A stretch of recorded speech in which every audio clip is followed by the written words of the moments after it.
sharp-shooting cowboy from the Canadian prairies. And just when you think you've got him pinned down, he escapes with some miraculous shot-making. Kevin Martin knows all the curling angles in Canada. He's a 5-time Alberta champion and a 2-time winner of the Labatt Brier. But Kevin Martin has not fared well against foreign stone slingers. He was a runner-up to Scotland in the '91 Worlds, and he failed to win a medal at the Albertville Winter Olympics. But now Martin has another chance on the world stage, and this time he hopes to be the curler with the golden gun.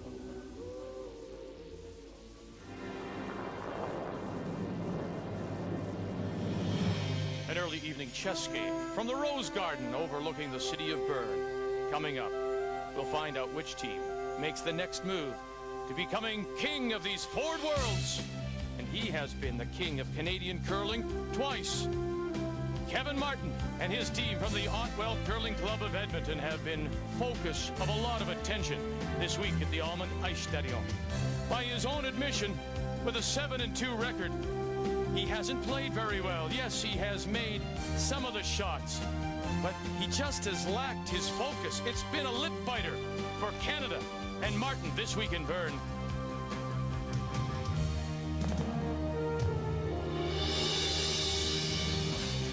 The Canadian champions from the Otwell Club. At lead, the pride of Gander, Newfoundland, Don Bartlett. Playing second, it's Rudy Ramcharan. One of the best to ever play the game at third, Don Walchuk. Now this Canadian side goes against Sweden, and really, Peter Lindholm could be Canadian. He spends a lot of time there. I spy, well, he hopes to spy, a world championship.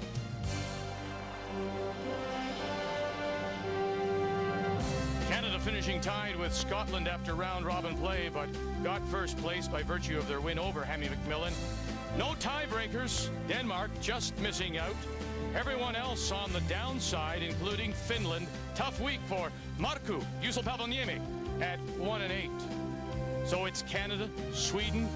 It's Kevin Martin, Peter Lindholm, the men's semifinal, the Ford Worlds.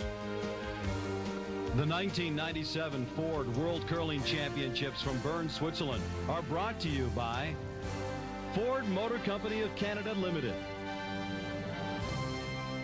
by AT&T Canada. In a world of long distance, there is only one true choice. And by Canadian Imperial Bank of Commerce, seeing beyond.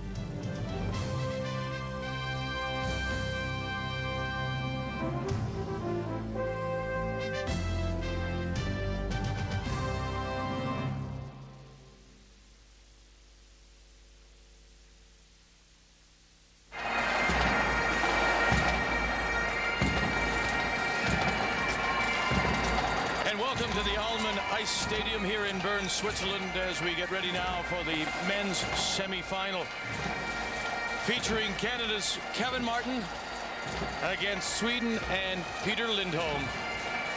Teams being piped into the ice stadium by the pipes and drums from Winnipeg, Manitoba, and they've been a long time World Championship tradition. Martin at 7-2, and by his own admission, an inconsistent week as he takes on Sweden and Lindholm. And with their thoughts now, Lyndon Ray.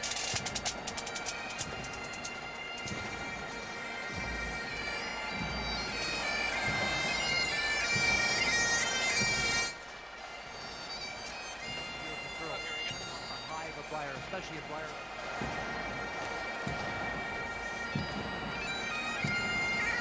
And we're having microphone problems with Lyndon Ray. We'll get to them momentarily as we sort it out.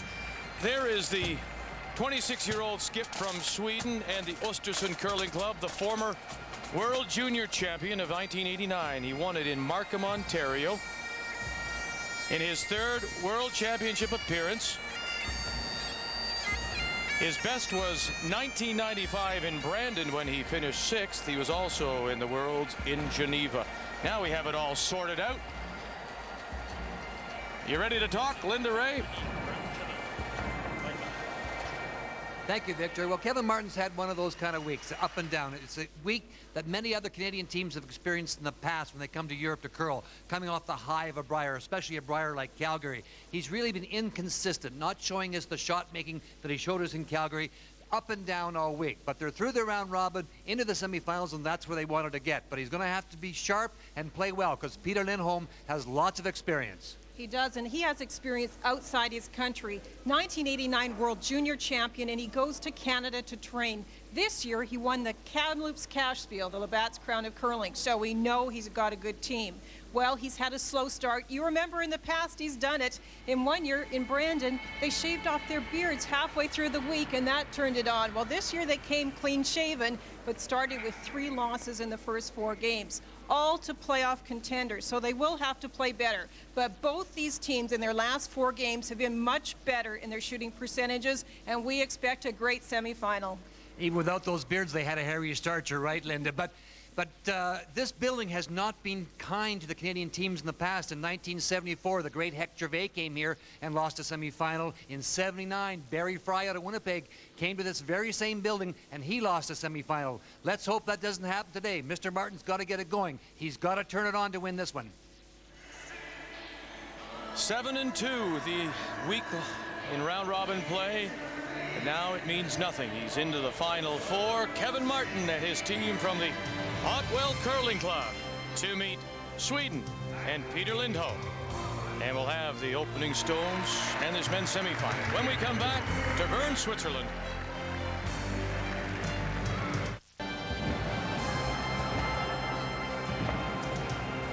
Welcome back to the Ice Stadium, the Allmend Stadium here in Bern. The Canadian team, you see Don Bartlett, Rudy Ramcharan,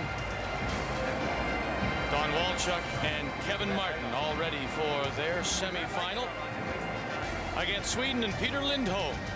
You already know the Canadian women are through, and they'll be playing on sheet A. We saw the women have a little bit of trouble. Will the men? Let's find out now. Let's read the ice. It's brought to you by CIBC, and here's Ray. Well, it's a good ice surface, Vic. Hans Ludwig and Dave Merkliger have given us good surface. It's a tough building to work with. Let's talk about speed first of all. From that hog line to this tee line, we're talking about 23 and a half going one way. I'll talk about that a little further in a moment. But lots of movement going around the center guards. 3.5, may get to 4 on both sides, no problem. The same with the corner guards. You can get behind them. You don't see a lot of corner guard play with the 4-rock rule, but yes, you can get behind them. I want to talk about the weight though. When you're going away, the ice is only about 4 centimeters down at this end.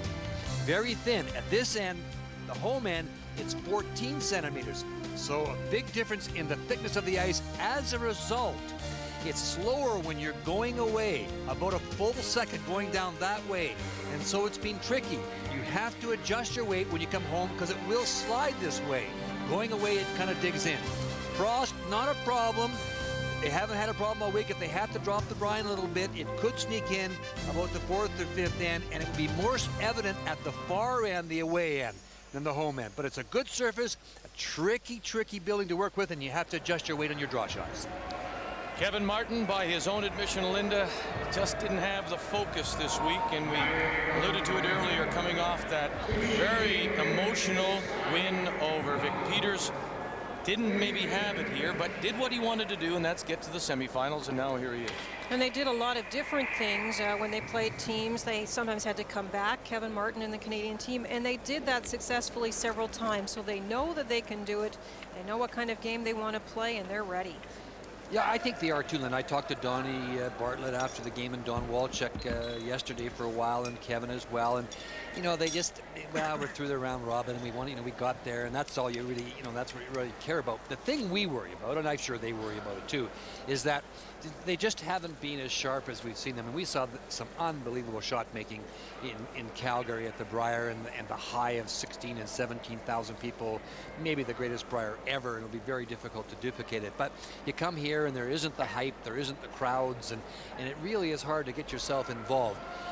But what you worry about is that, yes, you are through to the semifinal, but can you turn it on? You just have to, it's not like a switch sometimes, you know, because curling is like every other sport. You get on a roll, you know, Vic, and you get it rolling, and you just feel in your heart you're unbeatable. Well, they got to turn it up, play big today, and as I mentioned in my opening comments, it hasn't been a real lucky building for Canadian men's teams. As you can see, Sweden is playing yellow stones, Canada blue, and Sweden does have the hammer here in this first end, and the Swedish lead is 27-year-old Peter Narup. There's an indication of what Sweden's going to give us to start this game. Canada puts up the center line guard fairly tight, although with the amount of swing on this ice, you can get around those guards, but Sweden is ignoring it, pulling the play to the sides, hoping to draw into the 8-foot so that Canada will go after the rock. It's going to slide through, though. Canada will have a chance to play the come around. This is the end where it's a little bit heavier going away from the home end here. Don Bartlett with that nice short center line guard. A chance to get around the calls for top 4-foot. Hurry. And it seems rather unusual, Canada with the better record of these two teams, but they don't have the last rock in the first end. It's because in world play, if there isn't one team clearly ahead after round robin play, all the last rocks are decided by the toss of a coin. Scotland and Canada had the same record. That meant they had the coin toss for last rock and rock color. Good come around by Donnie. But Kevin Martin has had the experience of going to a world championship and losing a world championship. As we remember, he played David Smith in Winnipeg in a very controversial game and lost that. And he's had a heartbreaking loss at the Brier to Jeff Stoughton. So I mean, he's had all the emotional ups and downs of curling, and he came through with a very big win this year and beat Vic Peters in an unbelievably exciting game, back and forth in the scoreboard. Here's a good come around, top of the 4-foot. Peter Narup puts it in the top 8 as Canada lies shot back 4. And the angle freeze. You'll see a lot more of this with the men's teams than you do with the ladies' teams. So the angle freeze on top of it, just to finish that thought. And Hammy McMillan as well has had a heartbreaking loss in a world final. So he over on the other sheet to playing against Germany, and he also wanting to get to that final. Line's good. Got room. Wait, sir. Lots of weight. Okay, whoa then. Right. Well, he was a crowd favorite in Calgary. Rudy. Rudy Remsharon. Yeah. Hurry. Round it. Yep. Oh. We're by. Back 8. Well, we're by. Off. Well, you might stop. Okay. All right, The last time we saw Sweden, I mentioned, they were very slow to start. And again, both of these teams, but especially Sweden, looking at the numbers, in the first 5 games, these teams did not play as well. They have poured it on in the last 4, preparing for these semifinals. And Sweden, fortunate this time, they didn't have quite as bad a start as last time in Brandon, where they ended up at 4-5 and went into a tiebreaker and didn't make the semi. Better record, they've made the semi, and now they need to beat Canada. Possible double here, and it looks pretty good. No problem. Rudy got that stone in absolutely the worst possible spot to let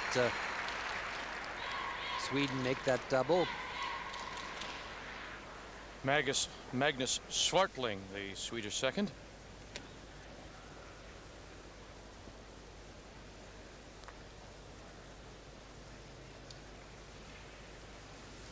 And quite the rookie year for Rudy Remsharon to win the Brier, his first time out. Now finds himself in Bern, Switzerland, and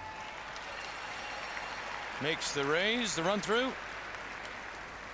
We have to give Rudy credit because it is his first World Championship appearance, and his numbers were good. The whole team struggled a little bit, and Rudy's in the 3rd position for seconds, but he's got 2 experienced players ahead of him, Mike Hay from Scotland in particular, and so he's had a good week. Up.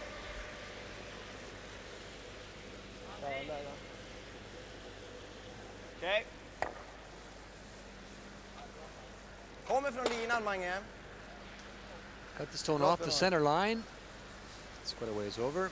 Kevin will draw away from it to the open side, keeping the play away from the possible corner. Sweden with last rock. Of course, I have to keep reminding myself of that before my co-partners keep bringing it up. Don Walchuk.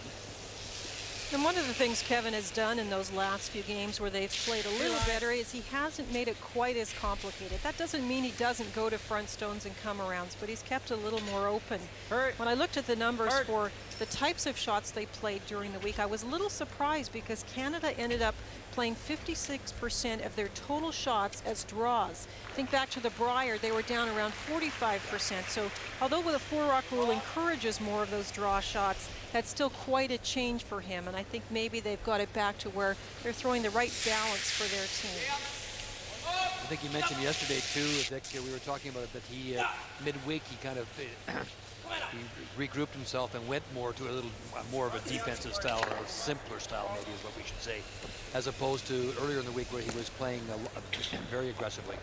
Yeah, he started out, Kevin Martin started out with 4 straight wins and then hooked up with Denmark, and Ulrich Schmidt also at 4-0. Ended up losing the game, Linda, 8-6, and then in his next game out, as he played Switzerland, he played a little bit more wide open and rebounded with his 5th win.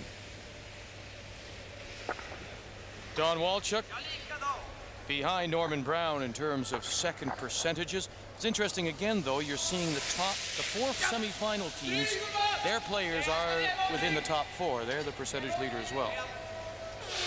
They really have played well, these 4 teams. I think Scotland was the other one that really seemed strong. They had a bad start, and then for the last few games they've maybe not been quite as sharp, but it's hard once you've clinched the playoff berth, or it looks like you have, you maybe let up a little bit, and we've seen a bit of a tendency from some of the teams to do that here. I think Scotland lost the first 2 games, did they not, Linda? Yes, they did. Let me just look back and see who to. First game was to Switzerland. The second game was to Canada. Canada, yeah.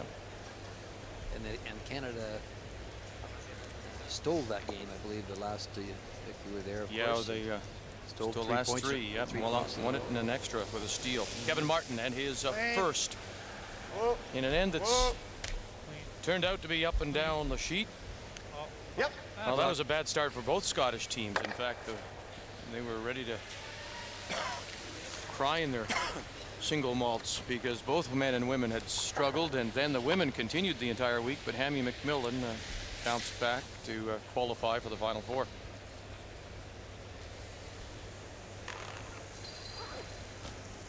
Well, Hammy McMillan, as we know, is a good team, and we saw the great series he had with Vic Peters in the World Championships. And well, as you mentioned, this 26-year-old won a stop on the World Curling Tour this year in Kamloops. In fact, he qualified for the World Curling Tour Championship at the Granite in Winnipeg, but elected not to come, right? Yeah, at that point he had won the trip here to the World Championships, and that's a lot of traveling, a lot of curling. I think he probably would have come had he not been coming here, rightly so. But it's a good, strong team, and Linda, in her opening comments, was right on when she said they spend a lot of time working at their game, and they spend a lot of time traveling, not just to Canada. They go everywhere. They play. They're a playing team. And you really have to be. I mean, if you're going to play at these levels, it's especially in our country, if you don't put those 60, 70, 80 games in, you're just kidding yourself. And this year, with our run for the Olympics in Brandon, the Olympic trials, all the teams are playing 130, 140, 150 games. It was just amazing how much curling they were doing. Well, one good example of what we've seen with teams is the Japanese women. When talking to Dorothy Nordby, she was saying how well they played as far as the type of game they called, and the fact that the Japanese teams haven't had a lot of competition in the past, but they too have been traveling, coming to Canada to practice and train. And you have seen very obviously with that Japanese women's team over the last 2 years the change in tactics, and also a little more relaxed play, that they're very confident out there in what they're doing. And you see teams like Peja Lindholm gaining that experience, and just every situation that comes in this game, he feels very comfortable. Kevin Martin trying to use whatever he can. Tries to tuck it around that guard tight to the edge of the 12. Great attempt. You can see, just got a corner of it around, and it goes another 1.5 feet. He's going to have half of it buried. The best he can do with the corner guard that's that far over. It'll be interesting to see now that the sun is set here in Switzerland if the ice does change very much. It has been in the evening that there has been a slight tendency for some frost to creep in at this away end. And so we'll see if anything like that does happen. It's 8:20 in the evening, local time, here in Bern. You've really had a nice time here, haven't you, Vic, wandering around the town with your little camera and seeing the sights? And Cameraman Alf Carboni and myself, yeah, we've had a terrific time. And we thank everybody for their cooperation. It is a beautiful city. It certainly is. Final stone here in the first, and Peja Lindholm trying to maintain control of the hammer if he can blank. Boy, talk about two guys that can lean on it. Narup and Swartling. Long way to roll, though, and he won't get it out. So Sweden forced to take one here in the first. Canada and Kevin Martin will have the hammer when we come back to the Ford Worlds in Bern, Switzerland.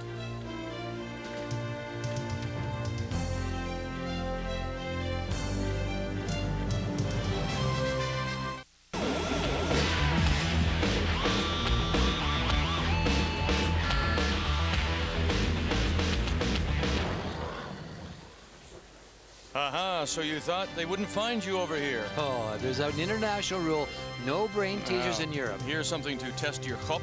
The Ford Brain Teaser. Kevin Martin is the only Canadian skip to accomplish this feat. What is it? Well, it could be a lot of things. Now. Kevin Martin has the hammer after Sweden takes one in the first.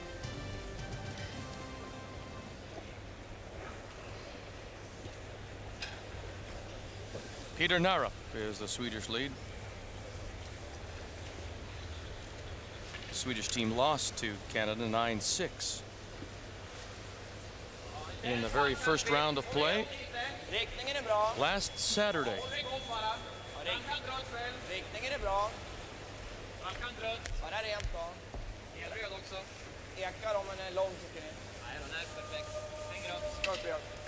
Called it in the rings, and that's where he got it. So without the hammer, a defensive approach, you can see Kevin Martin immediately going up to the front of the house and calling the corner guard.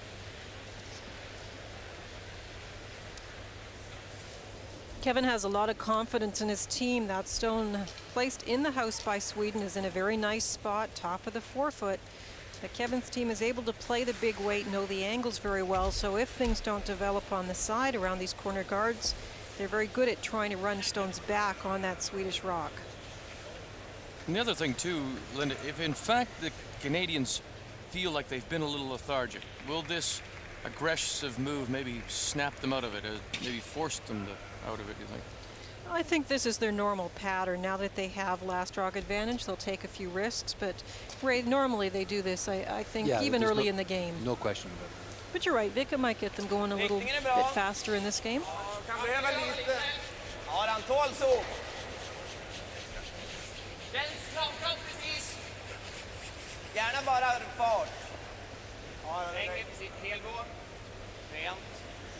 This is the kind of thing that I talked about in the game this afternoon, that I think sometimes it's really dangerous if you let some of these teams, especially when you have the confidence in your own team, you let some of these teams play very defensively for 4, 5, or 6 ends, and then you might get a bad break and you don't have enough time to get back. And even if you give up a couple in the early ends, or you get down a couple, you got lots of ends to get yourself back. If you wait till 7 and 8, it can really hurt you.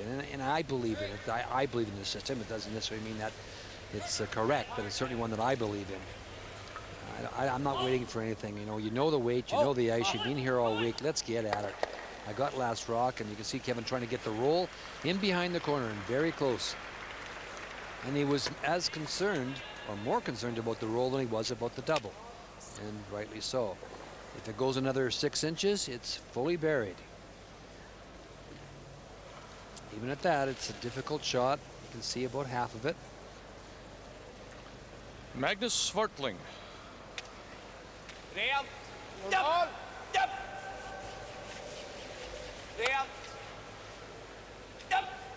Rent.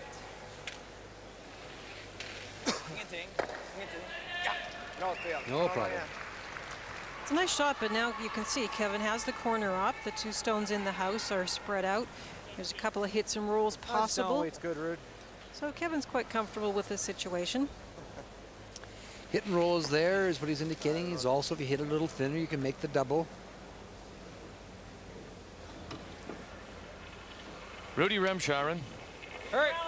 Hurt. as we play here, second stones, second end, 1-0 Sweden leading. No. A little too down there. Too light, too down in weight. He wanted more weight right. than that. Gotta Hear the comment? shorten it up a little bit.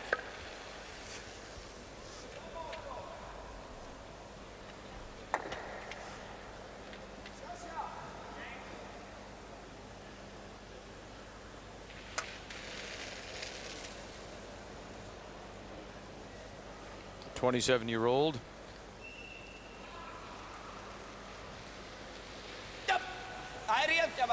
There have been a number of hogline violations during the week. You'll notice that a lot of these players come very close, especially in this direction with the speed from the hack. You have to be very careful because the ice is a little bit faster this direction.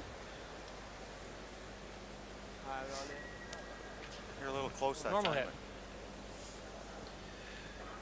A little more weight, I think he's indicating. Normal weight, he said. You were just a little bit down last time. So a little more weight from Rudy. Rudy certainly became a fan favorite in Calgary with 16,000 people chanting Rudy, Rudy. The native of Trinidad. Boy. And that's the one. Yeah, I'll say that's a great one. And he catches the top of the 12. Super shot. Second shot rock, but in behind that corner guard. Dra in hit. Did you come out the other side a little bit? That's what the... I'll handle all the Swedish, okay, Linda? Go right ahead, Ray. No, it didn't come out the other side. So the intern draw to lie 2. Now you can't make a mistake. You have to get this in, otherwise you'll give up a deuce. Thomas Norden. Kom igen! Ja! Ja! Ja! Ja! Ja! Ja! Ja! Ja! Peter Narup, Magnus Svartling, get it by. Oh, just a little bit of a rub. I made it worked out all right because if he'd just gotten by, he may not have been in the house properly. I agree. I think he would have probably come to the face of the bluestone. Would have been a hit for 2.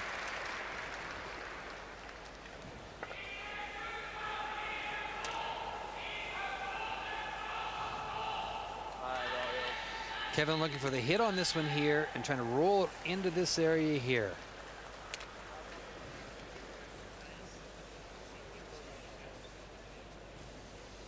Don Walchuk.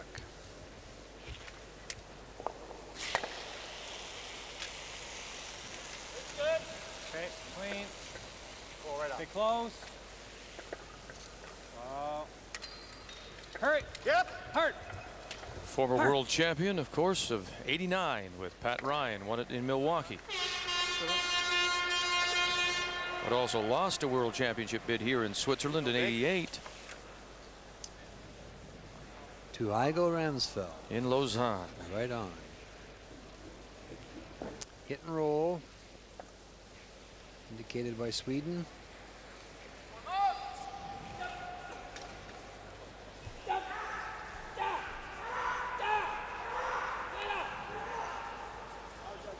Thomas Norden. And Sweden once again. Go this way. Sitting 2.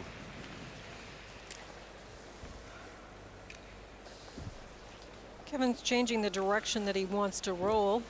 Trying to roll towards the other Swedish stone.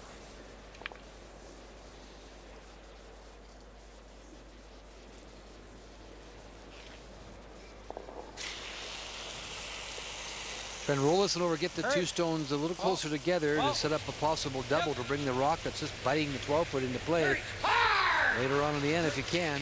Looking for the roll over towards the other one, getting over as close as he can. And Martin trying to drag it as far as he could.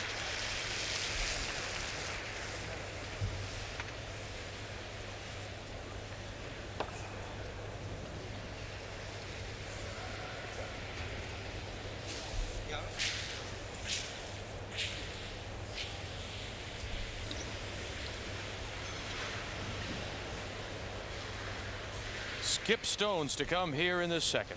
You want to roll this one away now. Don't stay in this area here, otherwise Mr. Martin will make a double on you. You want to hit this rock and roll to the other side, getting these stones separated.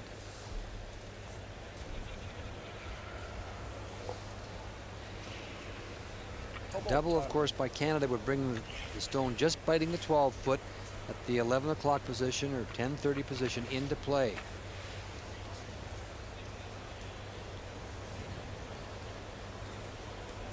First stone for the Swedish skip Peja Lindholm, who finished with a record of 6-3 and tied with Germany. And unlike the women, 4 men's teams qualified clearly for the semifinals. There was one tiebreaker in women's play. Denmark beating Sweden to advance.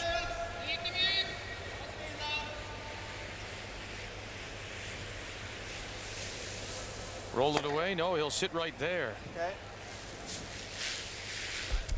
Well, that's what Kevin was looking for. That's why he wanted to roll to that side. Now with a double, he can lie 2.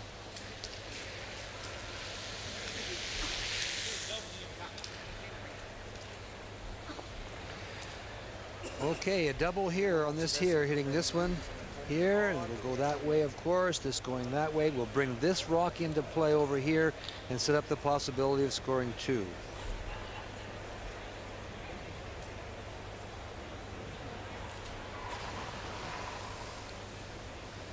Kevin Martin at his first. Manipulation of stones, the positioning of the stones. Just a little too much. Yeah, he can't hold the shooter. Där är så här med vad du. Vad tror de Isa? Det är okej ända här nere. Va? Det är okej ända här. Ja, men helst inte. Nej. You got to get this stone buried behind this rock out here. Otherwise, you'll give Martin a chance to hit it and score his deuce. You've got to get it covered now.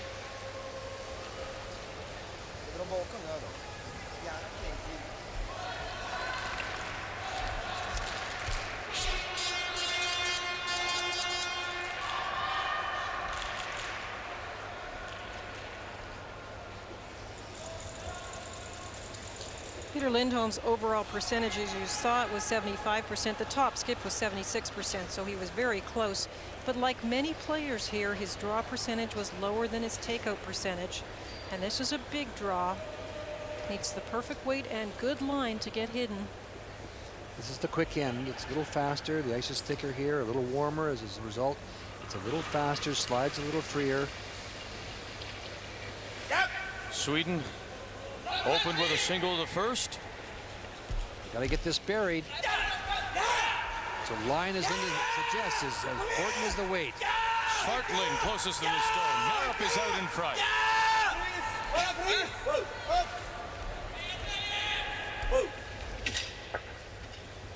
And now did they roll off and spill off to be shot? I think they did. Of course, your eyes are much younger than mine, so we'll let you decide. You've had such a good year. But it's the time change over here that bothers my eyes. Well, Peter's having a look. The way that it rolled in, it seemed that the Swedish stone was shot rock. That means Kevin's draw would be just for 1.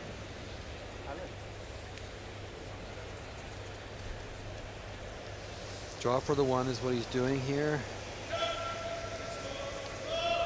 So a break for Sweden and Lindholm.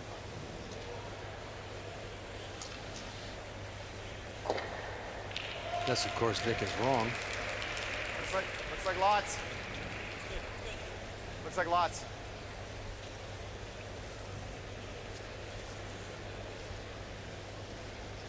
Don Walchuk backs off.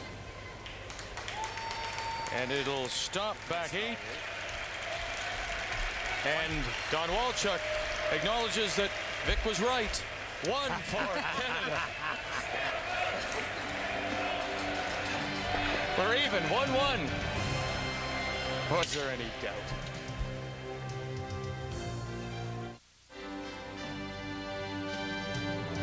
The Rose Garden, not far from here, matter of fact, overlooks the old city of Bern, and a couple of gentlemen were playing chess, an early evening game of chess at the Rose Garden. And it's chess on ice, as they describe it. Curling here at the Ford Worlds. Canada taking one in the second. We're even 1-1 as we go to the third end of play, and Sweden with the hammer. Given throwing the short guard, looking for this nice and tight. Not too long. A little slower going this way. It's too high. Interesting, even though it's that Highlander that he's playing to the outside, I thought for sure he'd go around this. He has last rock. This is very defensive thinking on the part of Sweden. I am surprised as well that it's obvious that his game plan is the same regardless of where that center line rock is. Yeah. He just doesn't want to give Kevin a chance, I guess, to play the quiet game.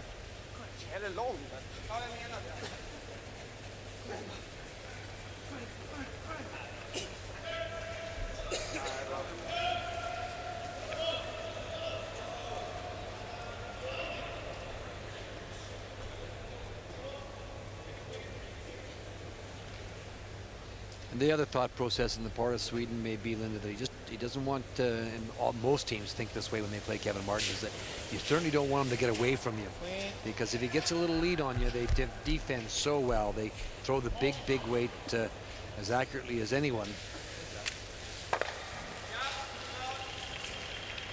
Don Bartlett makes the hit and sits top 12.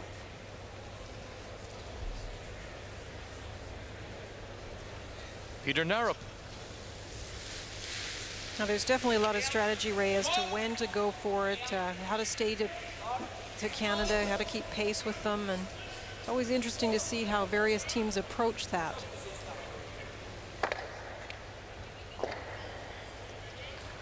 And Narup can't hold the shooter.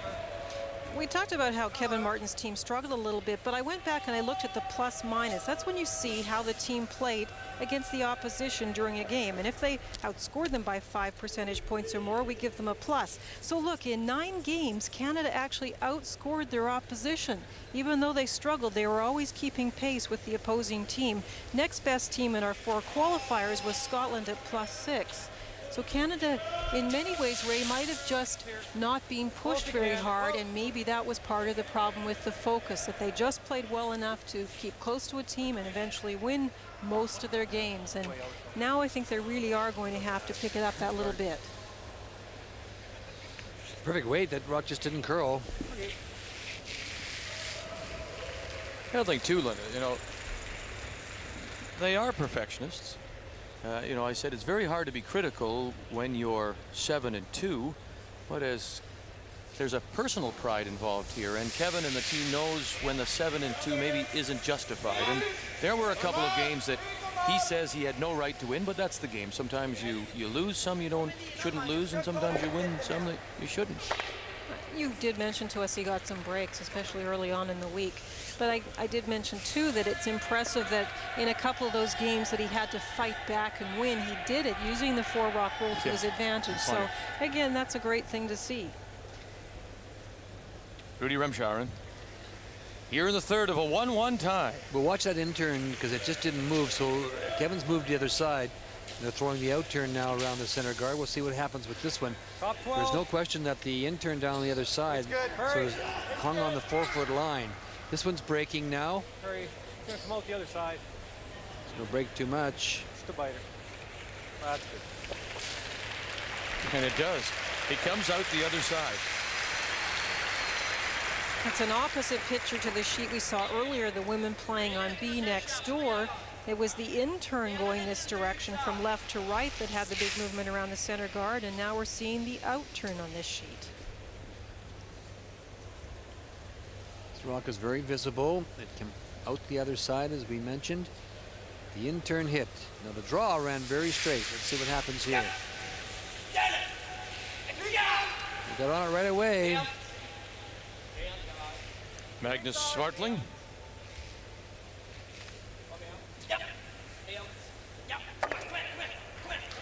And they'll roll it away from that center guard, sit top 12.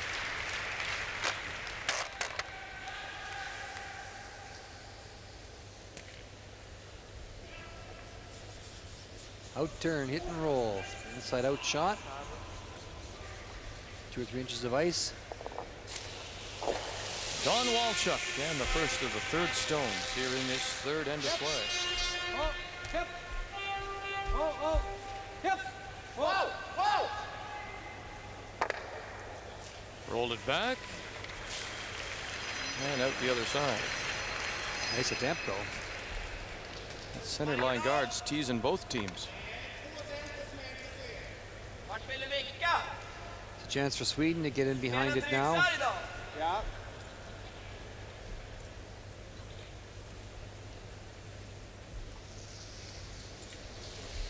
The Swedish third is Thomas Norden.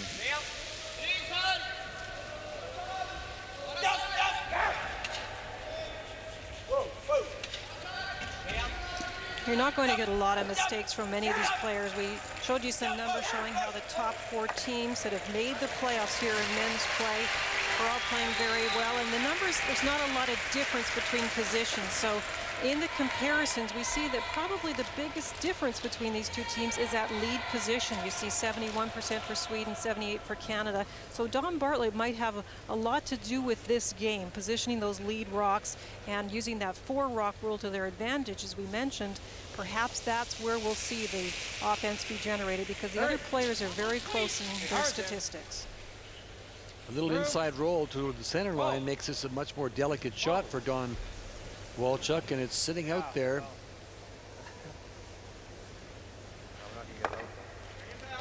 Got it outside a little bit, was the indication from Kevin, and it stayed outside. So a chance for Sweden to pick up a deuce.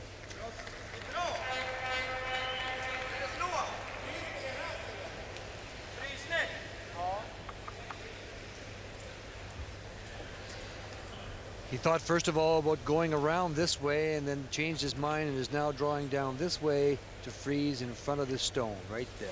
Lie 2.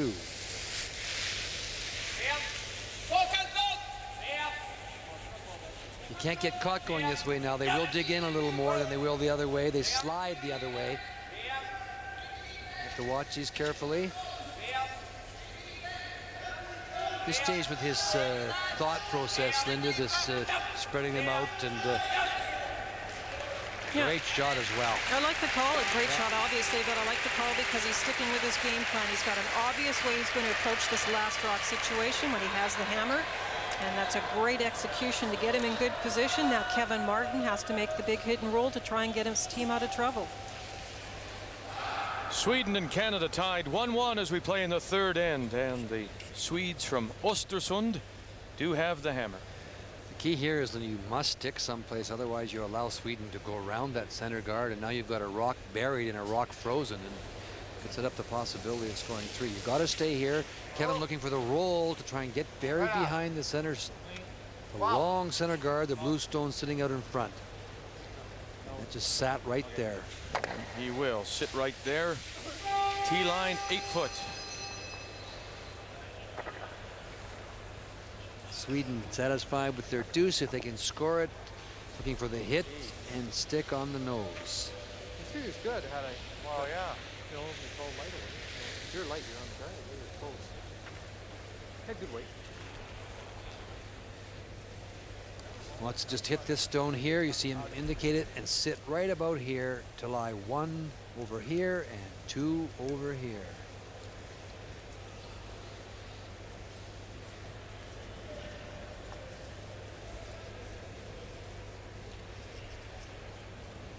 Kom inte för hårt. Well, year after year we talk about this game being a game of opportunities, and here is a golden opportunity for the Swedish team to get off to a good jump. Possibility of scoring 2.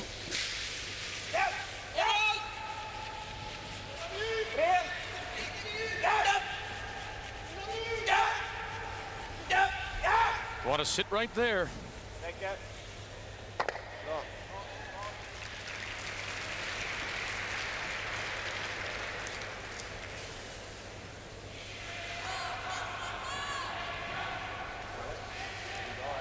Kevin can get out of this if he can get the hit on this one and the roll in behind the center one into this area here. Try and get behind this long guard.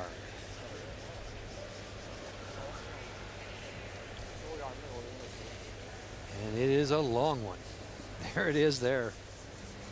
He's really cut the ice down, and I was thinking in the women's semifinal that the ice seemed a little straighter today, and again I'm getting that impression from the sheet. Final stone for Canada. Sweden does have the hammer here in 3 of a 1-1 tie, And that no just roll. sat there. Sorry, that just sat there on that line all the way down. So a chance for 2.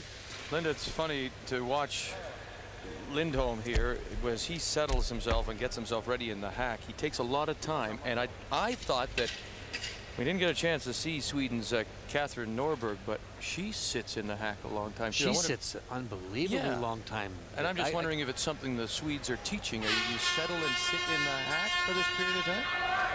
It's probably different for every player, but I noticed the same thing about the 2 skips from Sweden. I like what Peter does, though. He stays very focused, and this is a huge end and a huge point for him, so it's a good idea to make sure he's absolutely set before he gets going. Right on, Lou. It is a big point. Final stone for Sweden. Peter Lindholm. Staying out there. And will it sit for him? No, sir, boy. It'll roll too far, so opportunity missed for Sweden. Mark that one down. That's an opportunity. Chance for 2. He settles for 1. Canada has the hammer back when we come back to Bern. And the Swedish women's team, as you see the lady on the left, dark-haired lady, that's Catherine Norberg, the skip of the Swedish champions.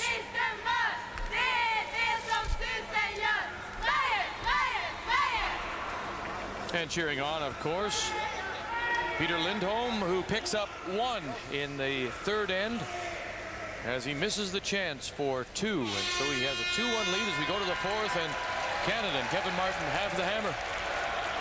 Top of the 8-foot, full 8-foot to center line for Sweden, in the corner guard being put up by Kevin Martin as expected.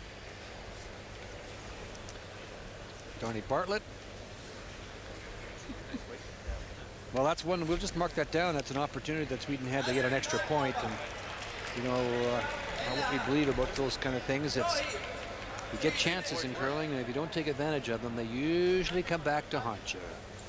Some people might wonder in that last end why Peter took more ice than Kevin. Peter, again, his team throw a little bit softer handle, a little bit more movement on their rocks, so he will naturally take a bit more ice, but it does seem that in certain spots he may have to cut that ice down a bit more.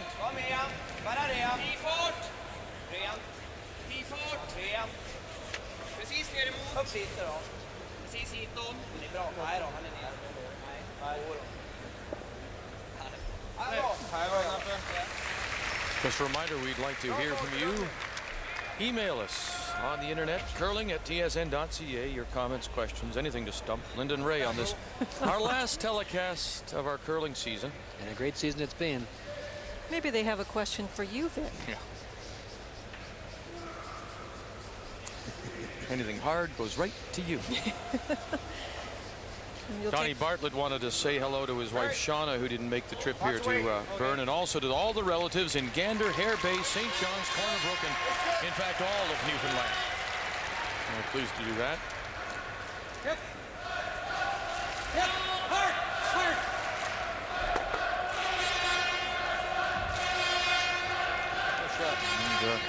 Sweden without last rock line 2. Kevin wanted to get those rocks kind of moved around a little bit. He's got the 2 frozen in front, which is exactly what he wanted. He moved the 1 back in behind the tee line. This rock out here, the corner guard, is a rock that Sweden's going to take off.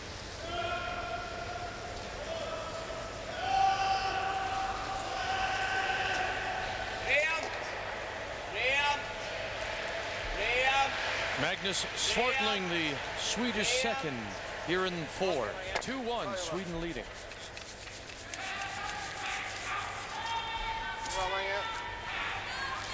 Sweden definitely with the plan to stay on the defense.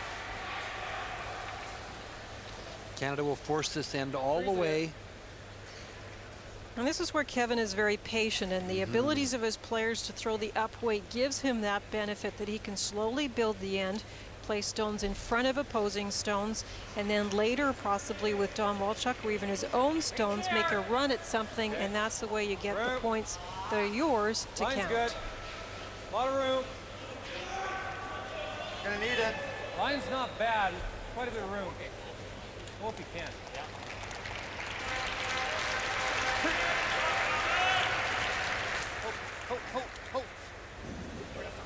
Just as Linda suggested, he's now got a rock frozen to the second shot rock. The official's calling them over. Not sure what that's about. The clock is running. It's the dot. Then you see it. The clock is running. We try to get it away. Just you don't. So we don't have to focus on a big one. I think they're talking about the time clock's not working properly. 54 and 65 there. The white color isn't. Oh, just the light, you mean? Yeah, just the light. It's going. Okay. Okay. I don't know. Yeah. Just a discussion about the time clock, that the white light is not coming on properly to indicate that the light colors are counting down. So as long as the teams understand that the clocks are actually operating properly, just not to pay attention to the lights on top. Little ears of a mouse. He picks up everything, eh?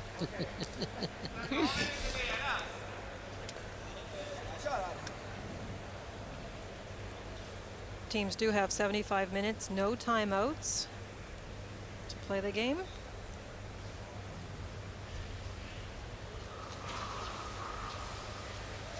Liam! Liam! Upp dit där.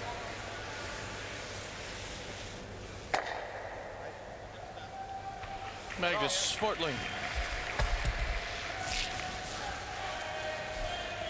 Interesting the action on those stones, the way they Both just move move. sideways. Yeah, exactly. Yeah. Våran klocka funkade bara att börja lampan. One's got the good ears and you got the good eyes. What a combination.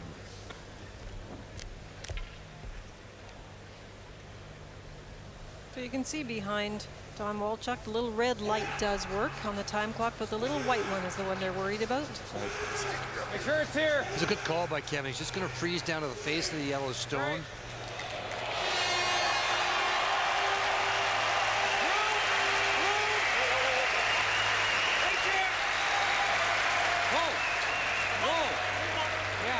Wants it in front of it. Doesn't want to move it too much. No. Allows Sweden to play the hit now. I thought we were going for line. Huh? Double to lie 3.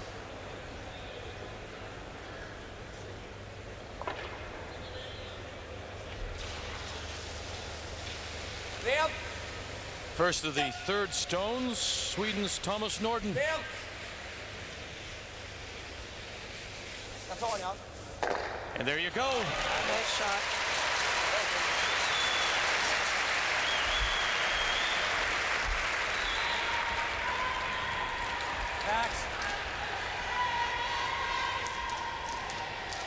Here's another look at it. And the double. Talk about a game of inches, just that Canadian stone tapping the rock a few inches set up that double possibility. I like Kevin's call, but it had to be short of it, Linda, anywhere short of it.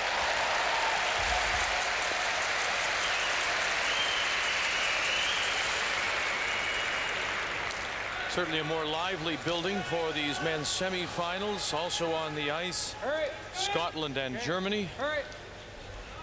And the crowd reacting to what's going on that sheet. We'll keep you updated, of course. Don Walchuk. Looking for a roll in front.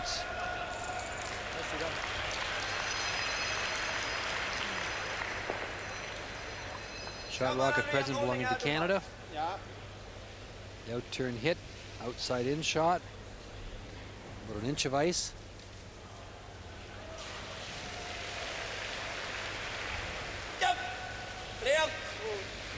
Second stone for this 27-year-old third of Sweden.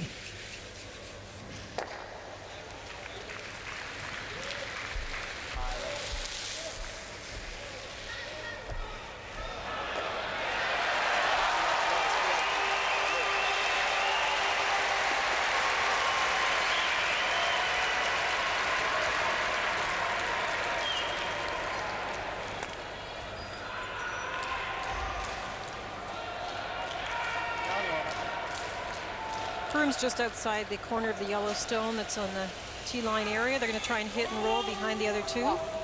Close. Oh, Right off. Right off. hurry. Oh, yep.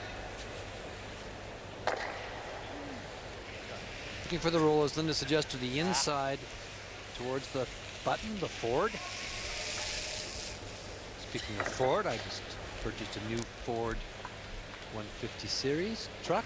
Really? You got Yes, I did. Got the gun rack in the back and everything? Got the extended cab. A live update for you, Scotland and Germany. And a terrific game here. They blanked the first. Germany with the hammer. This is Andy Kapp and the German team from Fussen. Hammy McMillan made a terrific hit and roll and lies 3. So this is a draw against 3, and he needs a good chunk of the 4-foot. Andy Kapp trying to drag it as far as they can. Need a little more. Boy, you can thank everybody on that team for getting that there. A terrific brushing, and they got it early. They jumped on it early.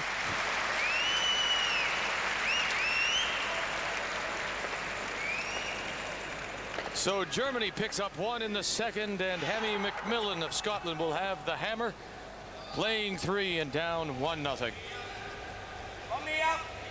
First of the skip stones here in 4. 2-1, Sweden leading. This is Peja Lindholm. You have to hit and stick there, otherwise Canada can play the blue onto yellow. Try and set up their deuce.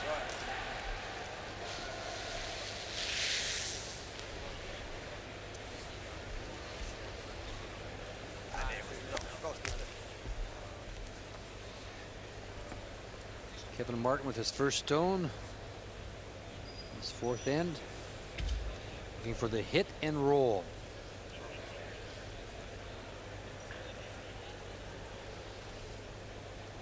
Playing it from the outside in, that means he has to really cut it close. These are tough rolls.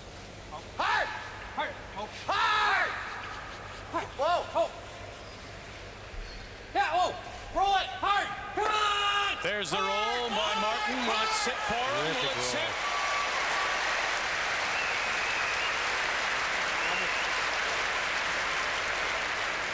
Is it lined up for the double bump? Great shot. Oh, it's a great shot. Good position on that Oh, blue yeah, stone in the button area. No, it's not. Come on. You They see the mentioned- roll. Sorry, Linda. Yeah, You go see ahead. the roll here, and this is you're right. This is the tougher way to play this roll, to get this roll. But he called it perfectly. Rolls it across, and I don't think got it under the button. Well covered, not lined up. No, he rolled it that extra few inches so that the lineup on those other two stones wasn't there, and Sweden's going to have to try and come down to shot rock and sit in front of it.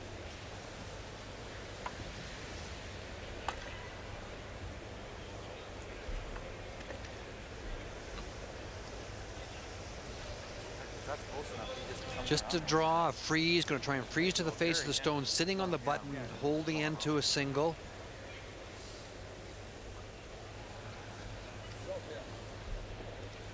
The broom's well out into the 12-foot. He's expecting a lot of movement on this one.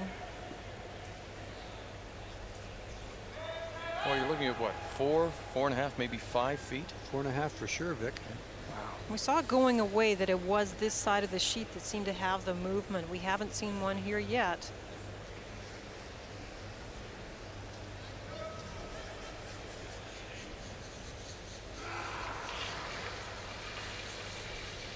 Final stone for Sweden and Peja Lindholm. Here in 4, Canada line 1 covered on the button. Peter Narup. Magnus Swartling trying to drag it. Bring it as close as they can. It's light. And it is light. And it will barely make the rings. It's Canada draw for an extra point. Kevin's still looking to see if he can play the tap on that one. Not there. For 3. I don't think so. He's just curled enough to cover it up. You want to come to the center? No? Yeah. Huh? Oh, yeah, we better. Take it here. Full 8 for 2.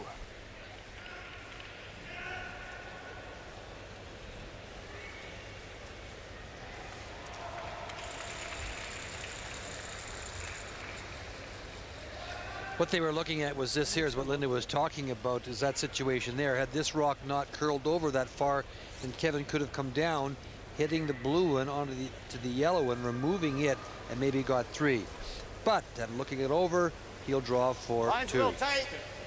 Tons of room. Room. Okay, Kurt. line's good. Okay.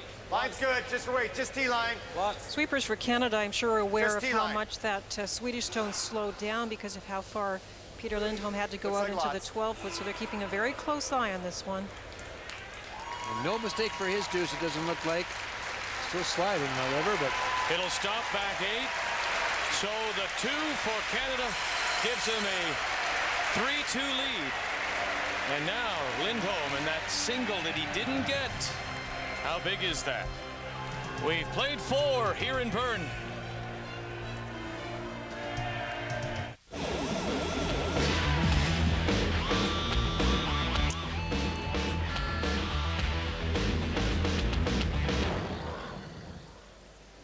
Here is our Ford brain teaser of these Ford Worlds. Kevin Martin, the only Canadian skip to accomplish this feat. What is it? Silver medals at both the World Juniors and World Championships, I believe, is the answer. Ray. Go through both round robins at the World Juniors and the World Men's, unbeaten with identical 9-0 records. You remained a little silent no, there. I thought Linda knew the answer. I thought they did too. Keep her coming. That's So 2 in 4 puts Canada on top. 3-2. Sweden with the hammer here in 5. Do you think that Actually, what happened, Vic, on that was that during the break, I said to Linda, do you know the answer to that? And she said, yes, I do. And I said, well, what is it? She said, I'm not going to tell you. So then I went down by myself. and she didn't really know the answer. Well, that was, I gave a right answer, but I guess. Well, I could have given her the right answer too, but it had nothing to do with curling. Oh.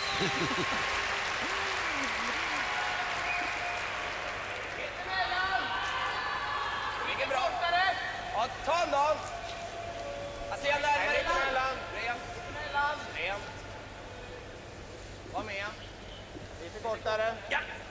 Det drar vi gärna igen. How much do you think that Ja, kom igen. Kom igen. Bra the spelat. failures at the world level bother him? He says it doesn't, but when you think about it, World Junior doesn't win. Men's Worlds 91 doesn't win, and then Olympics doesn't win, and I mean that's a bit of an anchor, and I'm just wondering if it troubles him. Well, I think it's there, Vic. I don't care if it's Kevin Martin or anyone. I think it's there in your head. Line's good. Got lots of room. I'm not convinced that it is something that is going to affect you big time in a situation like this. But I think there's no question that that's there. I think it's in the mind of Hammy McMillan that he got to a final at the Worlds and did not win it. He's won 3 European championships, but he hasn't won the Worlds. And I think it's in there. Now, your question is, do you feel it's will affect the way you play? I don't know about that. It can, you know. I mean, for example, an example is that there's a certain team you can't beat. You know, like you've beaten everybody, but I mean, our example, you know, we must have played Hector Bay about 7 or 8 times and could never beat him. We never beat Bud Somerville, for example. We beat all kinds of good teams, but we could never beat those particular teams. So it can be there. It could be, because the game is very mental, and we talk about that all the time. Kom igen. Narup gets the rub up and out in front, still manages to make contact with the Canadian stone and push it to the back 8. Kevin's got the things going a little bit his way now, in the sense that by good shot making, by the way, a great roll set up that deuce. But now all of a sudden Sweden has to maybe slide away, Linda, from the plan that they had. It's only a 1-point deficit at this stage, but they have to think maybe a touch more offense. And so and if you're going to do that, you have to execute. You just saw Sweden and not execute.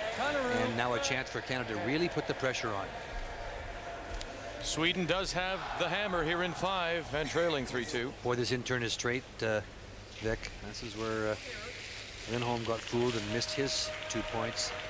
This in-turn shot, that did not go at all. No, it definitely seems that the sheet is a little bit slanted so that we see the movement from right to left and not left to right. It's the last game on this.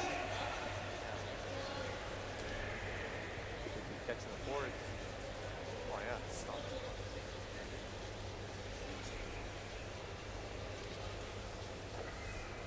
Looking for the inside roll towards the center line.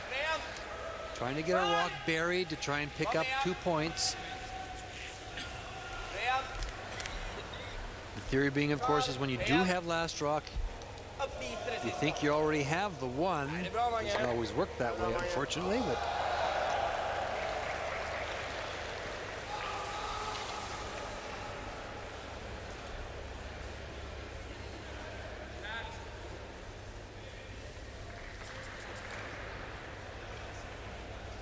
They're playing these a little more quietly to ensure they get the break in this spot.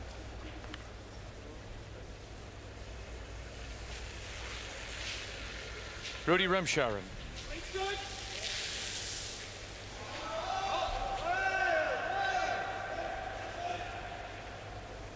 Boy. Hurry. Good. Good. Good shot.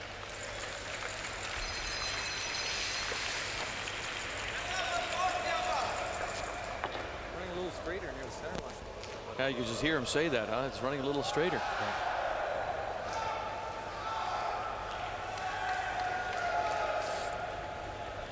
in-turn hit, looking for the roll in behind the center guard. In-turn release. Now the shaded blue part is the edge of the forefoot, so you need it to break off of that. And you see it sitting out there, it's staying out all the way down, kind of hangs the line. It's probably a ribbon and not wool. We've learned something new this Yes, year. we did. We learned something new from the ice makers, from Shorty in particular, Mr. Jenkins. But they're using wool now, not tape.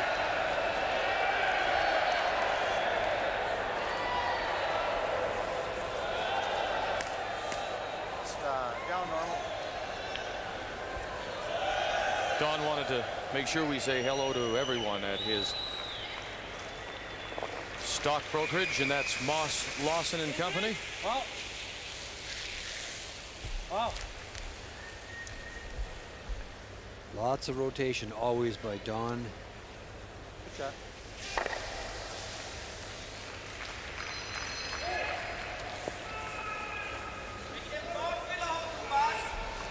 Looking for the hit on this one, which they haven't been able to get, and roll into this area here. Try and sit right in there someplace. And the Swedish third is curling 94% so far, so he's certainly the one they can rely on to make one of these big shots. Thomas Norden. Upp lite. Ja, det upp. Kom igen nu. Kom igen, kom igen! Well, had the idea. Bra Thomas.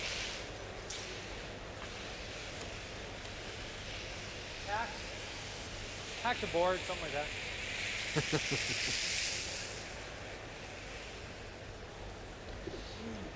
Once again, looking for the roll.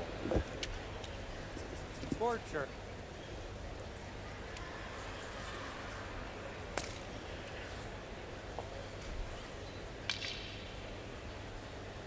Kevin Martin, of course, being one of those teams that will gather in Brandon, Manitoba next November to one of 10 teams to vie for a trip to the Winter Olympics in Nagano.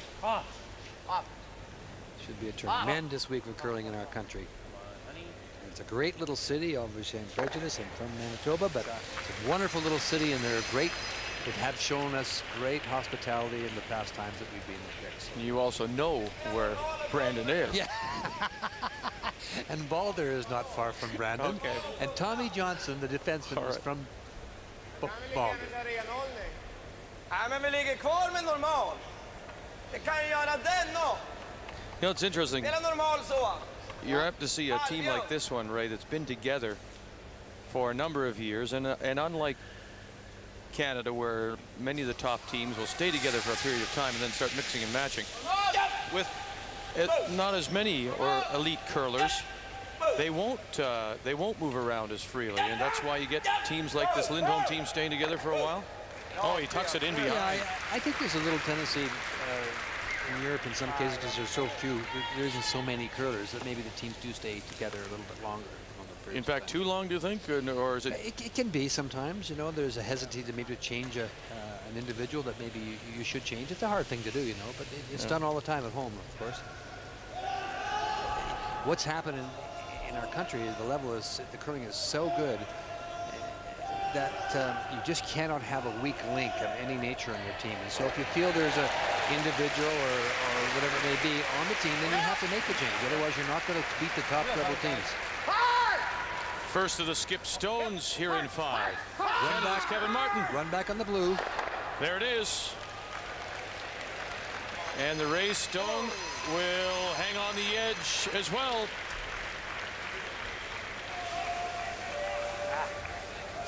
That was a pretty good line, Vic. I do know where Brandon is. You never let me forget, eh? You never let up on me. Poor old Moosey.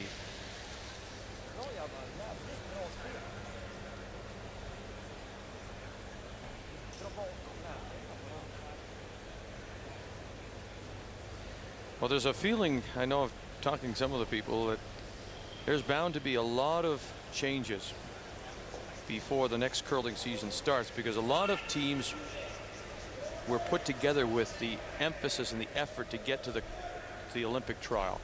And I don't know if you agree with me, but a lot of teams will maybe now look again and reorganize, reform themselves before the start of the next curling season. And some teams after the Olympic trials, before the start of the following year. You may be right. The teams that are going to the Olympic trials won't be making any changes. No, of course not, no. Lindholm in his first. He's playing the come around now. It just doesn't curl very much here. We'll see if there's any late movement. We know there isn't any at the beginning. It's starting to come a little bit now, but he needs it to move big time behind this guard. It tried to come. Very little rotation on the handle. Is that what Linda refers to as a soft handle? Is that what it is? Flat. Flat handle. Soft to flat, yeah. Now this is a very delicate takeout, because you have to be careful not to jam it on the back one. Back line weight, so just enough weight to drive it to the back line.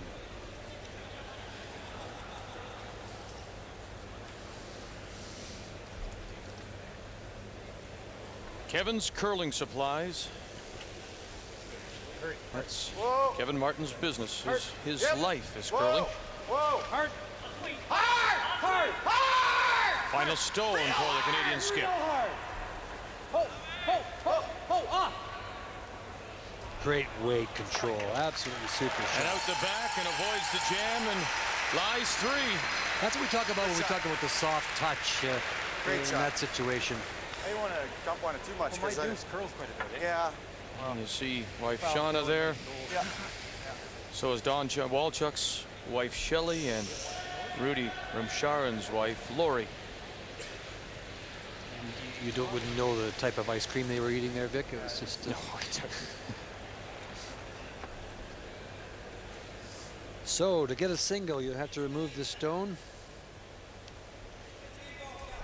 You can't afford much of a roll either, can you? Pretty much sit right there. If you hit it right on the nose. Ser det mycket ut? Nej, inte med bakhand, va? With that much ice, though, I would think maybe he's just drawing to the bite the forefoot, Vic.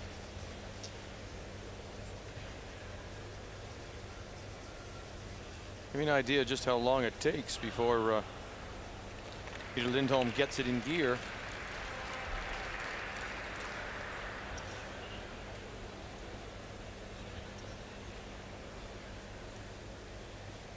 And there we go. It's taking a lot of ice here for tap back. Rent. Well, Dixon, when you get inside the 4-foot band, it curls a little more, obviously, and that's why the ice call. Now trying just to get it by that guard. Oh, the rub saved him. What's happened there is if you get outside the 4-foot, it runs very straight. If you get inside, it curls a little bit, and that's why he was taking the ice, and it's a good thing he had that much. So I was certainly way off. So 1 for Sweden here in 5, and the teams will go to their 5th end break, all tied 3-3 in this men's semifinal of the Ford Worlds. The Swiss Parliament. There are 22 provinces or cantons, as you see the Are River in the foreground, which snakes its way around the medieval old part of Bern. Welcome back to our coverage of these Ford World Curling Championships, and we're tied 3-3. And Linda is standing by with Canadian Curling Association President Pat Reid. Well, Pat, I'm very excited because we've heard that the World Championships in 1998 will be in Kamloops, very close to my hometown, of course. Tell us how that came about. Well, the World Curling Federation was looking for a site for 1998.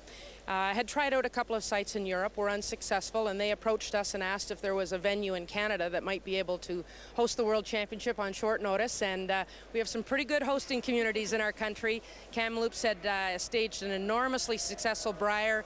They came to us in Vancouver indicating their interest in working for that, and lo and behold, Kamloops, here we come.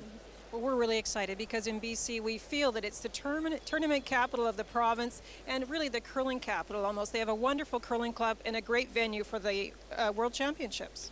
Well, that's exactly why we as a Canadian Curling Association had no hesitation in trying to put this together on such short notice, Linda. As you can imagine, there's very few places in the world that would ever attempt to stage a championship of any kind, let alone a world championship in that kind of time frame. But we're really confident that the good community of Kamloops will do it, and do it in fine fashion for themselves and all who visits. We all look forward to it. Thanks for joining me. My pleasure. Vic? And of course, the rumor for 1999 is possibly St. John, New Brunswick's. 3 out of the next 5 years, they're looking at World Championships to be held in Canada. When we come back to Bern, we're in the 5th end break, tied 3-3.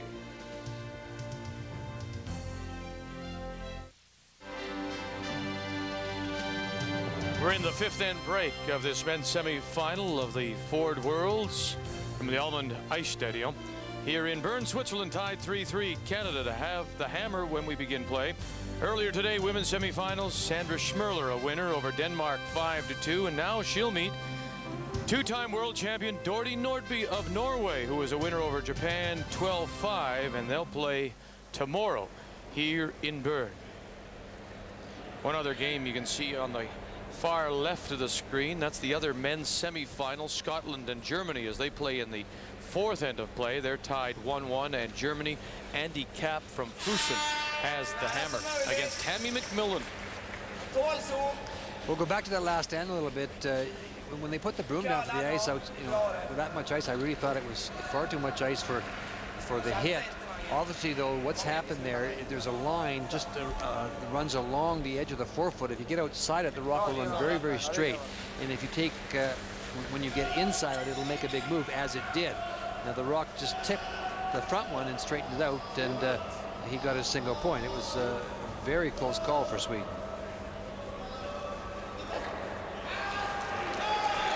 Don Bartlett.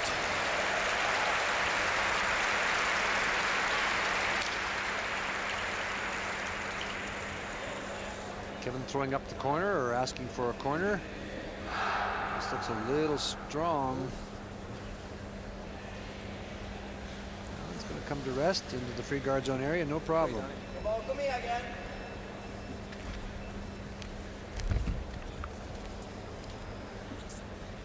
If you're sitting there with your laptop or at your computer, curling@tsn.ca. We'd love to hear from you.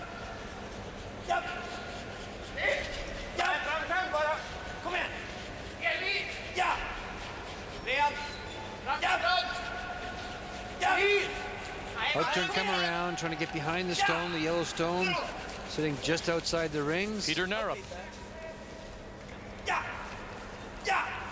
There it is.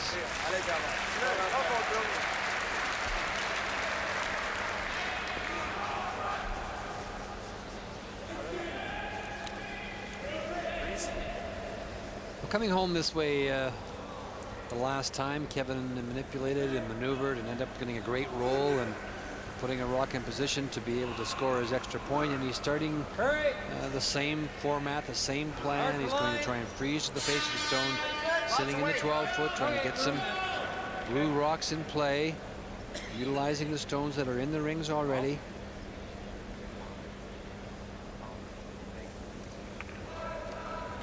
An attempt to try and score an extra point. He wanted just to freeze on the face of that. He didn't want to move it over and behind the guard further.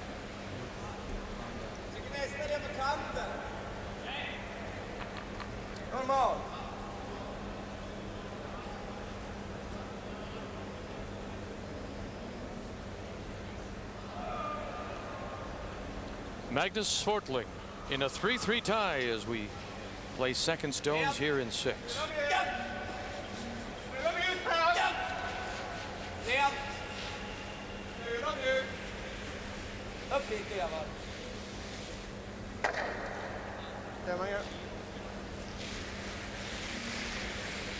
Linda, time to look at the numbers after 5, brought to you by Labatt. Well, the hammer has been all important because there haven't been any steals. Canada has been the team to generate the 2 points with last rock advantage, and they hold the hammer now.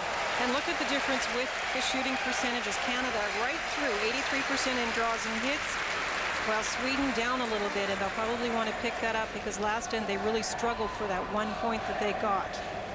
So Canada holding the edge with hammer and shooting percentages as well. Rudy Ramcharan gets the centerline guard off.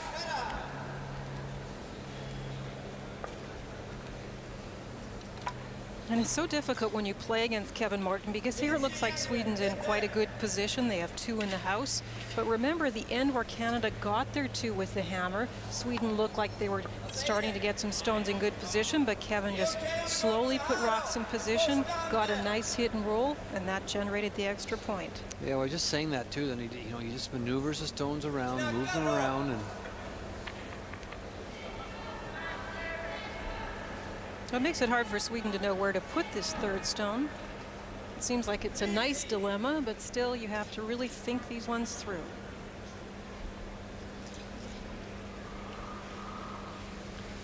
the thing too, you have to be so careful with throwing up guards in these kind of situations, because that guard you put up inevitably will cost you a point or something, put you in a position where you can't get in or can't get a rock out.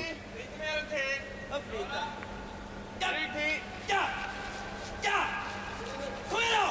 Fortsätt spelningen, Thomas! Kom igen! Kom igen! Ja, det är bra. Bra försök.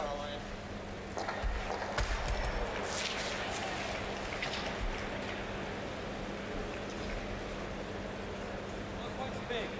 Not quite so big.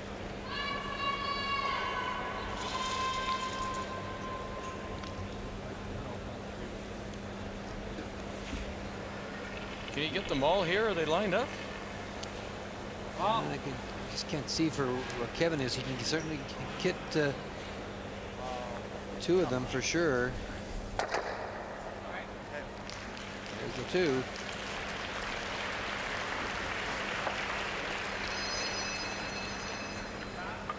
A live update for you. You see the situation. Germany playing blue stones and lying 2, and this is an open draw for 3 for the team from Fusen and Andy Kapp against Hammy McMillan in Scotland as they play in 4, tied 1-1. 3 for Germany and a 4-1 lead. Nice draw by Andy. Hammy McMillan, the Scottish skip, tried a double takeout, wasn't successful, and that's a huge 3 points for Germany.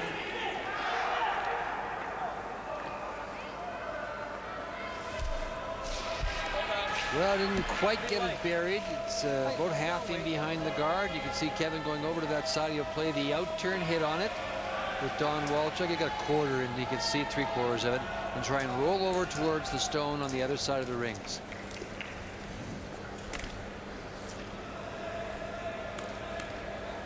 Mosquito.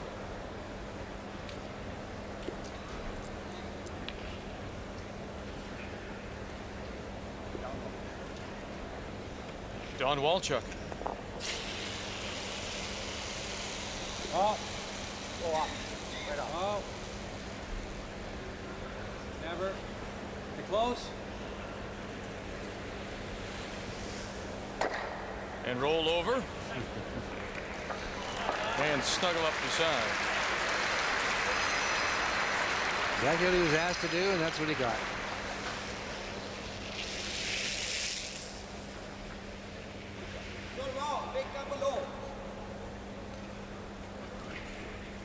Out-turn hit, he'll try and roll it back to the other side, get away from this side.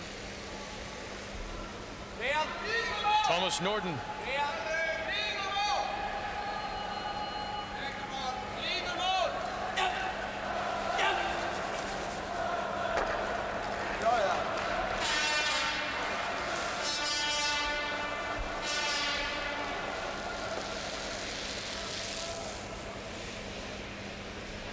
You can see as Don Walchuk goes down the ice, he looks back at those rocks. You can see him just kind of lining them up, ready to set sail with this one to try and get rid of them both. They'll be gone soon.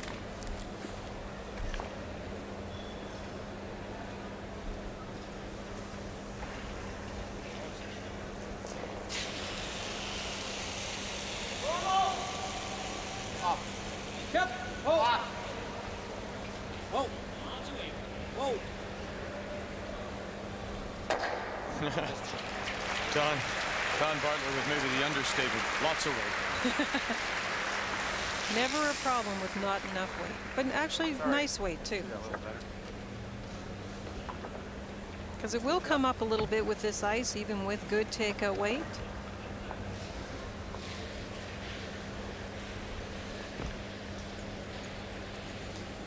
Ray, there was one game at the Brier we were trying to keep track of doubles and runbacks and things, and I ran out of paper, I think, because Don Walchuk and Kevin Martin made so many between them. And that was the game against Vic Peters in the round robin, and it was just each team made runbacks, hits and rolls, and doubles, and it was just end after end after end. Skip Stones to come here in 6. Peter Lindholm.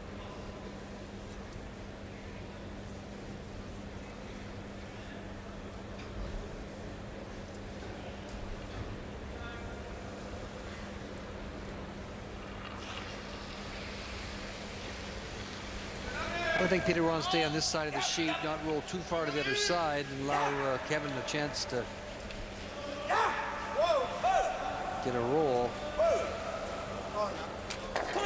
He was trying to go to the other side. The danger with that now is that Kevin Martin gets a chance to get the roll in behind the corner. Seems that so many times when you try that full roll, you get the halfway roll, and that means that your stone is still open, and now it's closer to the guard, and that sets up an easier roll for the opponent. What I was trying to say is that he rolled over into this area here. If he'd stayed over here, then Kevin would have the tough hit and roll all the way over here. Now, because they're so close, you can hit this one here and try and roll in behind this corner guard. If you make it, you'll set up the possibility of scoring 2. Whoa, whoa! The first for Kevin Martin. Yep, hard! Hard! Whoa, whoa, whoa! No. Sorry. Right over, right over. Rolled too far, but boy, it was close. Well, you could tell that Kevin threw it very well, and Don Walchuk was anticipating extra movement that just didn't happen. Huh? Probably a little firmer than what you can. I was saying whoa, and then all of a sudden.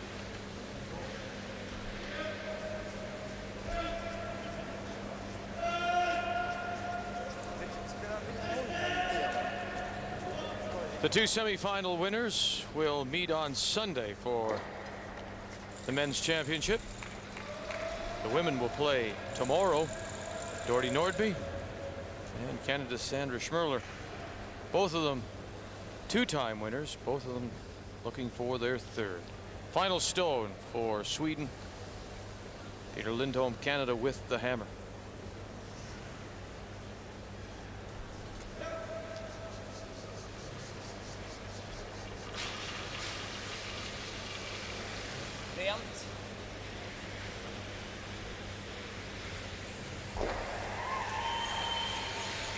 Stenhårt där då.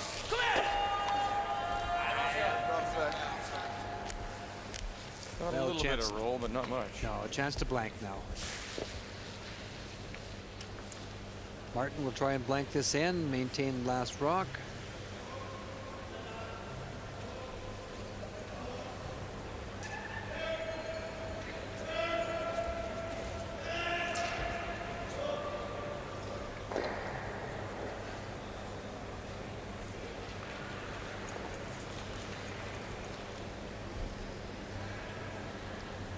The five-time Alberta champion Yep.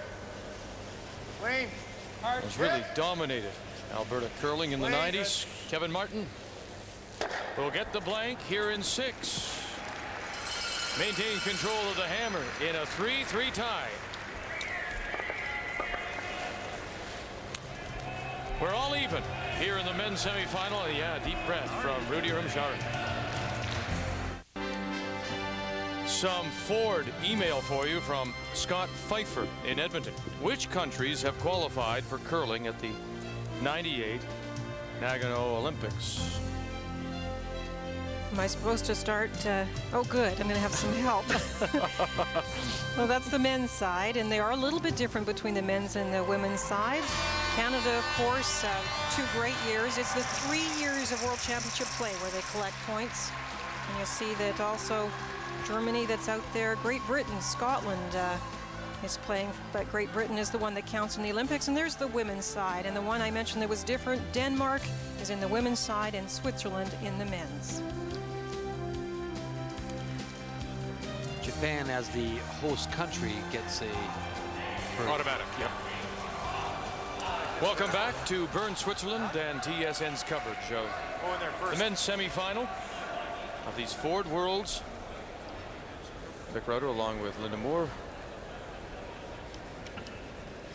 Ray Turnbull, and our entire crew as we wrap up a season of champions. Hurry. Lots of weight. Okay, hurry. They're trying to trick me. They've left that hammer symbol by the Swedish team. Is that something that you've planned, Linda, or do you ask them to do?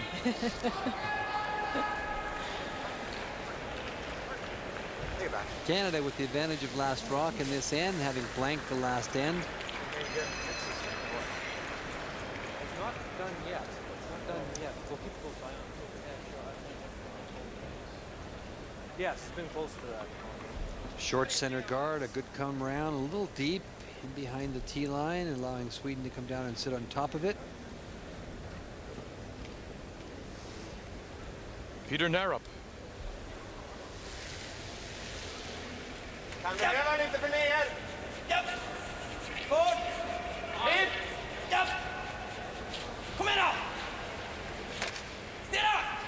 Den är där! Helt! Kan vi öva lite på slutet? Ja, han tål så! Kom igen! Kom igen då! Kom igen! Stilla! Got a terrific line if he's got the weight.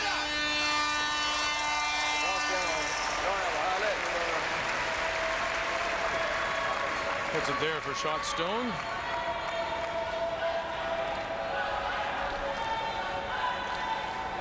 When you talk about all the moving of stones and the rearranging of stones that Martin and Canada likes to do you think that that's an advantage Canadian teams have over many of the other countries in the world, that they can position that's one aspect of the game that the rest of the world hasn't caught up to Canada? Well, it may be hard to. Well, I think the numbers of teams that we have that do that, so we're involved in a lot more games of that nature.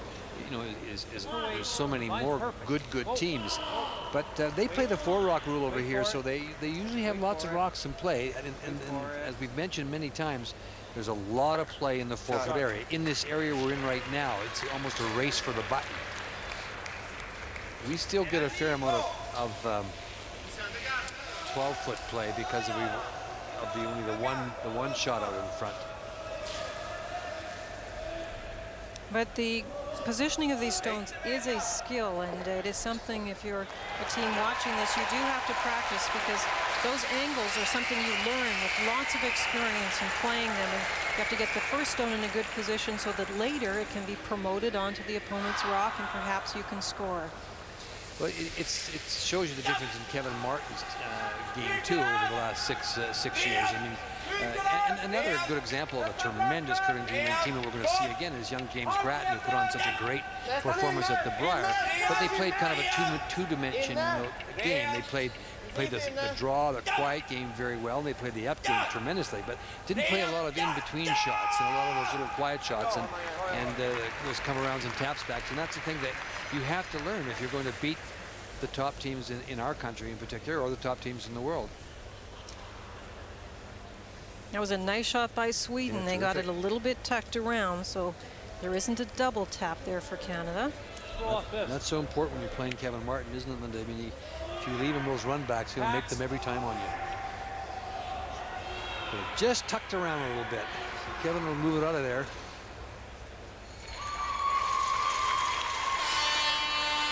Rudy Remsharon, as we play in 7, a 3-3 tie, and Canada does have last rock. Oh, yep, hard. Hard. Hard. To roll it. Good shot. Whoa. Maybe something on an angle that you can come off of. And you see Kevin thinking about it already. Getting a rock over onto the edge of the 12-foot so that maybe he can come in off of it at some stage in this end. And you can see Peter Lindholm looking at the number of blue stones gathering in a house, and he's not happy. You can look at them, one here and one here. Yes, there's a yellow in the center, but if Kevin can come off of this one here, he may be able to get at that yellow stone. So there's a concern for Sweden at this point. It's the thing that they do so well. This team from Alberta.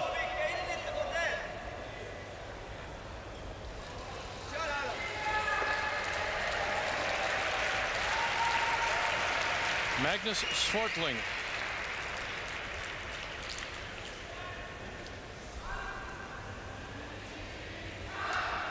Out-turn draw once again, trying to tuck it around. It's coming right into the rings to the face of the blue stone.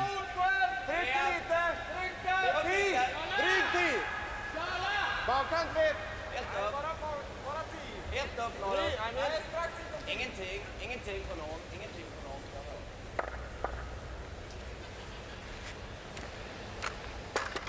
Bra fartbromning, grabbar. Well, the back yellow one will jam. But you can hit the top yellow one onto the blue hitting the yellow, and that yellow one will then jam on the back blue one. Just hack weight. Try and get a little roll inside.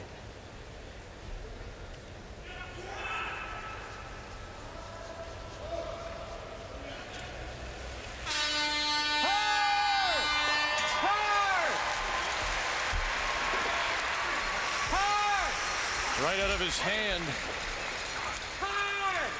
The two Dons, Walchuk, Bartlett, and he'll crash in front.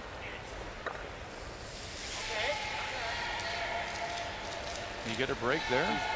Well, not what Kevin wanted for sure. He got it started. Kevin yelled right away, so he was obviously inside.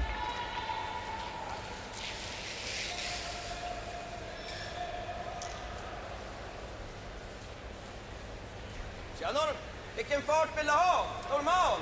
Ja.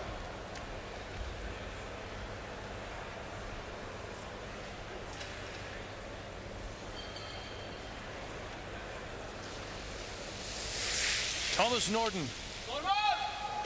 Sweden going to hit the 5th shot rock here and get it out of play.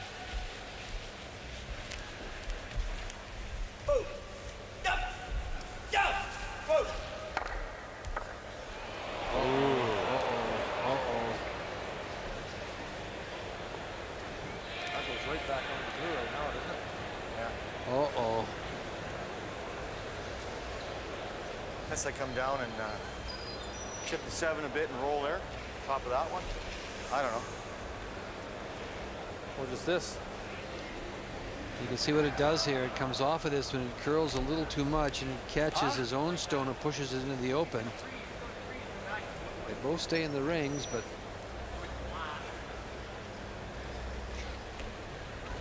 Canada now line 1 and 2. What do you like? Let's go this. I don't know if I like that. You don't like that? No. Well, He knows this isn't bad. Doesn't have much. First talked about coming down Yeah, here let's and do that. sitting in this area here, and you heard Hey, Don wanna do Walchuk that? say, I don't like that. Nose it. Let's hit this one on the nose, he said. This rock here. Stay right there.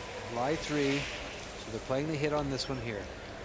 Linda, wouldn't you want to hit that yellow stone and roll back in to the lie 3? If you just sit there, don't you allow then him to hit and roll?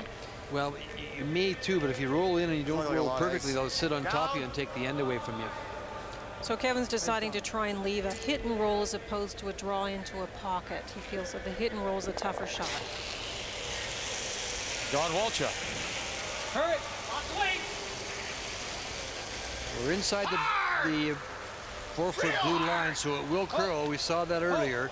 If you get outside that line, it runs very straight. Nice shot. It's a pretty good roll. To lie 3. And Sweden's in trouble now.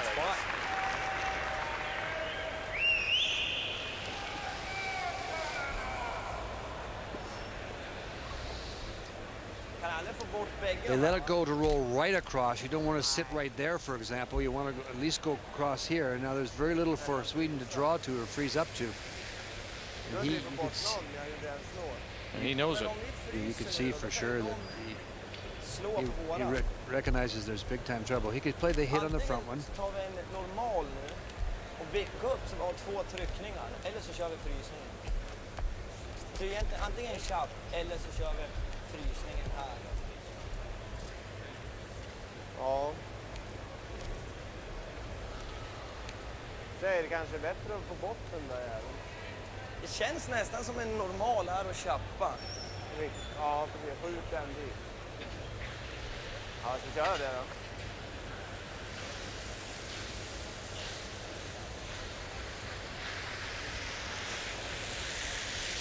Kör normal och chap. I don't know, Lynn, I think you got to do something with this stone here onto this one here. Now, you can catch this one, but you might jam it on this situation over here. So, but you got to make a play here on the front one. Ja.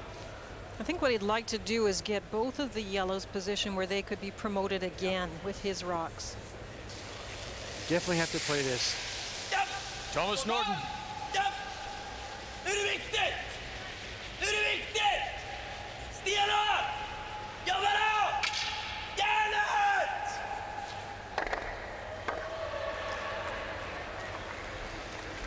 And he removes one and opens it up. Curl too much. It's 2 rocks in a row. He either threw them inside. He kind of throws off one shoulder a little bit. He's been curling very well, but he got those both inside, I think. This curls too much. They were hoping they would jam the first yellow one, leave it there, and the shooter would sit anywhere near the center line, not roll to the left like that, and then their stones could still be usable. Now Kevin just has to put his in a position where they can't set up a double or even a triple. Yeah, good then. That? I kind of prefer Get over here. That's what he talked about. You see Kevin's gone over to the other side. This double is here, though. If you don't go to this side, they can definitely get that one, and they can get Even if that he just one. knows this thing. He's going to go here, though, eh? Yeah. He may. He may also double it. He has a double. There's the double right there. Hard to say. But hit if he this tries one to here. freeze him, Or right here. How about guarding it? Right on the center line. Yeah, then he does this double. Let's hit this, guys. Let's hit this. All right. Let's see what he does. It's your shot. Oh, it's mine. Yeah. Oh, okay. It makes sense if it was mine. Oh, okay. Okay, they've decided to hit this one here. And just sit right there. Makes more sense now? Yeah. All right. Even knows. Don thought he was finished for the end. I thought it was his first shot. Canadian women's team still on hand. And they'll be in the women's final. Sandra Schmerler tomorrow against Doherty Nordby. It's right at crotch almost, eh?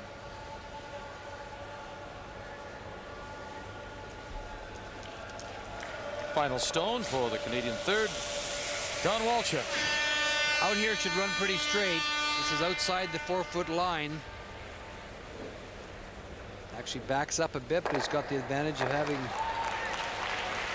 the other stone. So they're Canada line 1, 2, Sweden line 3, Canada line 4. Double is there in those two. Yikes.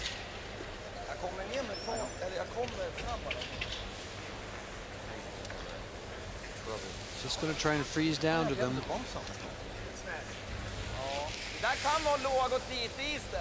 Would you think the best shot is to get rid of them, try the double, or do? Well, if you're asking me what I would play, I would definitely play the double on those two. Yes, Kevin can make the double back and lie to, but he's going to draw. He can use what he's saying is he can use them by sitting in front of them like this. But you could get rid of them both pretty easily. It would leave Martin another double and the possibility of scoring a deuce.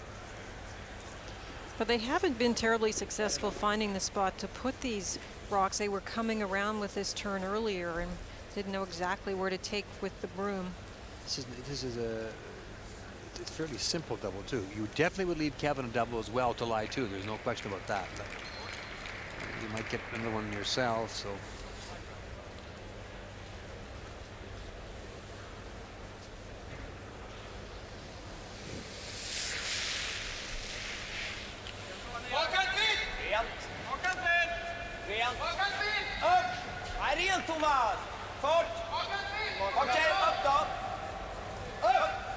No handle, and it's sitting right there. Gonna find the hole.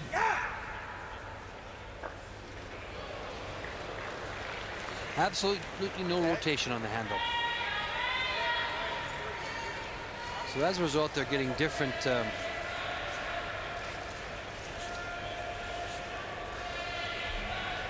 different action from their stone.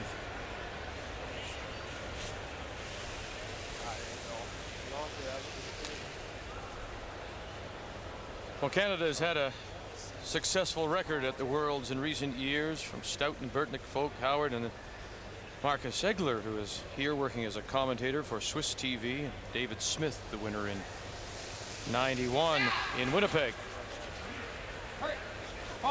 Kevin Martin.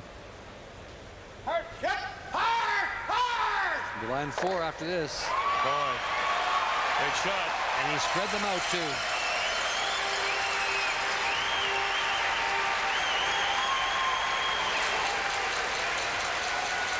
Kevin's wife Shawn has picked up a cowbell to ring here in Bern. Well, you made your commitment with your first one to freeze, and of course that's all you've got now is the freeze. But I don't think that we would have got the 4 out of there too, though.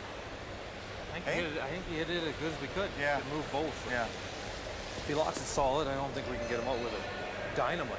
No. He makes the perfect grip. He couldn't spread them much better. But Kevin does note that if this one gets put in a good position, it's going to be such that if it's on the right angle, it's going to jam onto the other blue stones if it's removed. It's got to be on the wide side. Got to get the stone right over in this area here. This side over here. Can't put it on the other angle, otherwise he can squeeze it out of there.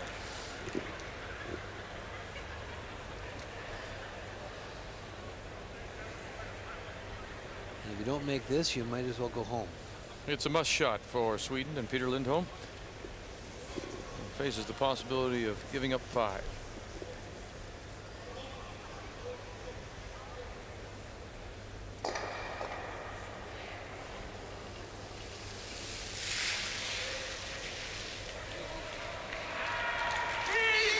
He's got to freeze it on the outside, but it's got to be frozen. Staying there.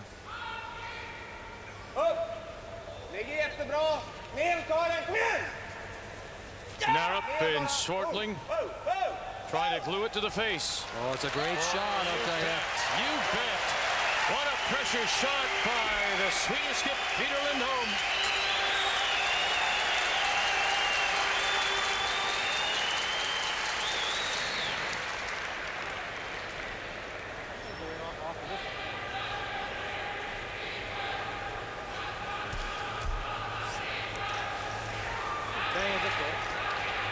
off for 2, eh? Can't afford it, Glenn. Well, you just can't squeeze this situation out. As I say, it had to be on that side because you're going to drive it across into here. Okay. They were looking at coming off of this one. Gonna hit that pretty which would thin. give them a different angle at it. Okay. They're just going to try and blast it. Earlier in the week, he threw a high, hard one, and the arena just went, ooh. So you don't see that kind of thing very often. What we have some of the, were we down around 5.5 seconds for some of the I think so. Martin Hog to hog time. hits at the Briar? Here we go. Final stone for Kevin Martin. Whoa! Whoa! Catch a corner, squeeze it out. Look at this. Oh, he jammed it. Now will it spin far enough? Get on her. Goodness gracious. He's going to give up the steal of one. Well, an absolute great shot. An absolutely perfect shot by Sweden. Peja Lindholm faced four. He glued it to the face. And Kevin Martin couldn't get it out. Of course. I like the double off ours better for 2. Look at it again. There just was nowhere for the stone to go. It jammed on the back, but it almost spun. It was thrown, so it spun out far enough to give him a single, but no luck. As long as no make contact with the ours, it's gone. So Lindholm gets back that big single he gave up. Updating the game between Scotland and Germany, their semi-final. Germany leading 4-1. Final stone for Hammy McMillan. It's Mike Hay and Brian Binney, the front end, trying to hold it up. And they do as he hits against 2 for the single. They go to their 5th end break. Germany up. Andy Kapp 4-2 over Hammy McMillan from the Allmend Stadium here in Bern, Switzerland. And a great shot by Peja Lindholm. The perfect freeze. Absolutely the perfect freeze. Because it was on an absolutely the perfect angle. Even if it had been right on the nose, Linda, he might have been able to squeeze it the other way. But it was on the perfect angle. Full credit to him, because as we watched the stone go down the ice, it looked like it might not move enough. It looked like maybe the weight wouldn't be perfect, but he read the ice, he threw the stone, and that was a fabulous shot. So Sweden with the 4-3 lead over Canada as we begin play here in 8. Canada with the hammer. And a couple of guards in front. Tight centerline guard belongs to Sweden. Long corner guard, the blue stone, Canada.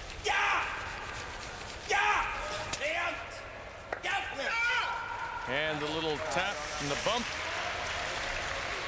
Sweden lying 1 top 12. What a swing in that game, and I honestly felt that Sweden should have maybe tried the double, and that way they could have held the Canada to a maximum too, but that shows you how much I know. They went on to steal a point. His first one that he tried, I guess, was just to figure out the ice and the weight. That's right. Got ready for his last. That's right. I threw it down there once. I can make it now. I missed it the first time. I'll make it this time. Showed a lot of confidence and a lot of cool. Gotta go for weight. But that was absolutely the perfect angle. Don Bartlett. And when you see shots like that and made that, you still want to say that that's the toughest shot in the game. Well, I mean, that one was absolutely perfect. If that's frozen on the nose, with the ability of Kevin Martin to throw the big weight, he could have squeezed it the other way for at least, you know, maybe 2 or 3 big. But he had nowhere to go with it.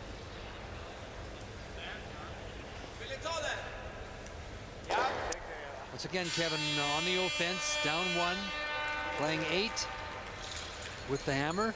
Spela normal då.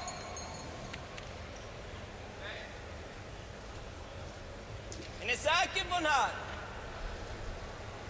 För de kommer ju spela ett järn här och ligga här då. Då har de 2 corners. Ja, ta den då. Tycker vi plockar den, grabbar. Okej.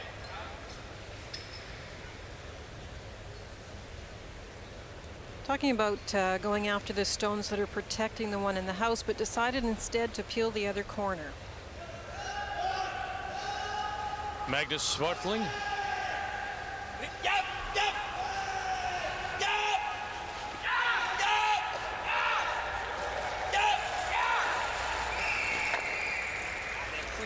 Bra borta. Jag tycker det känns bättre här, Thomas. Ja.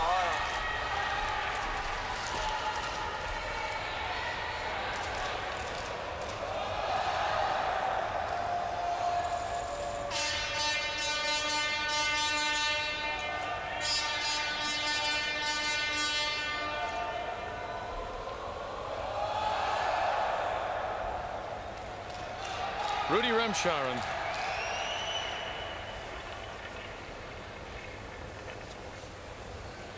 Line's good. Room. Oh!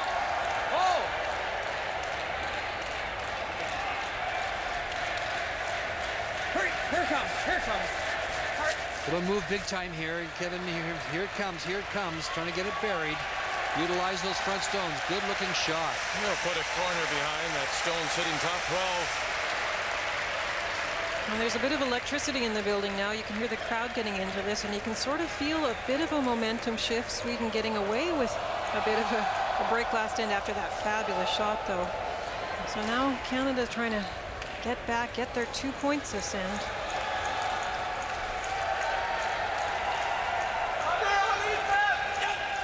Angle freeze has been called for.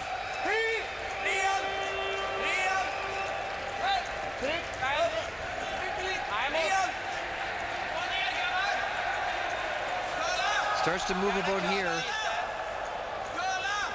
Here it comes. Little separation. You see the call by the Canadian. It's freeze to the face of it.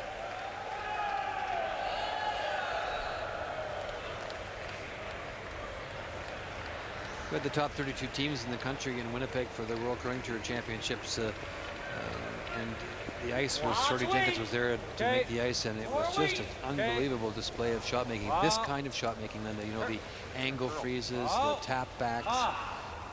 Stay close, though. 6 sheets of ice, sheet after sheet, displaying the talents that these athletes can. Look at this here, just a little tap. Wow, and gets the Beautiful inside shot. roll as well, and Canada lies 2.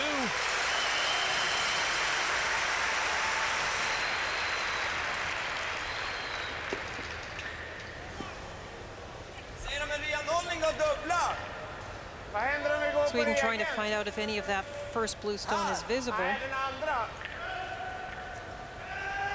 Ja, vi kan få med oss den. Ja, kör den då. Se så här. Så här. Vi kan ju spela en dryg normal också. Nej, kör renhållning då, va? Kör renhållning då.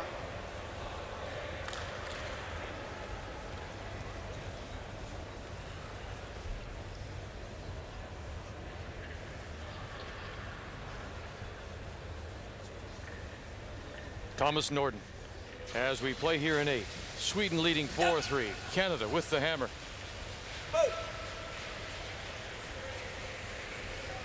Upp lite. Upp lite. Oh, Pretty nice results, wouldn't you very say? nice. To move the Canadians, don't get rid of one and leave the Swedish stone long shot.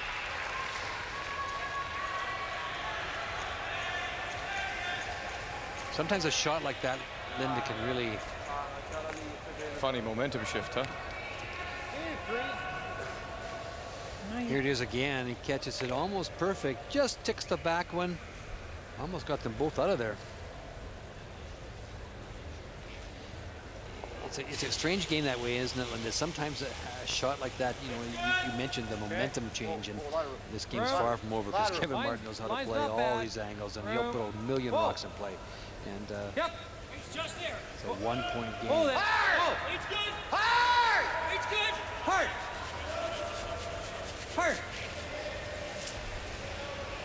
A little bit of a Roll rub. her up Good and shot. roll inside. Goodness, shot. goodness. Some great curling. Now you're seeing it.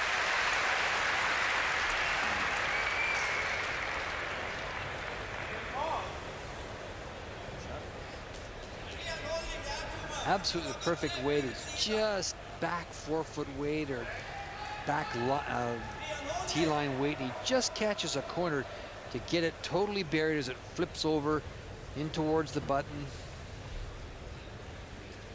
Shot stoned and totally buried. Now a double raise. Sweden looking for a double raise. Yellow onto blue, hopefully. Thomas Norton. Coming into view now, looking to bang that one back. One, that two, one back. got There it. it is. Oh, and he bumped his own, leaving Canada's shot sitting back 8. Just about perfect, but it gives Canada a good chance here, Kevin, to get around the top of the 8-foot.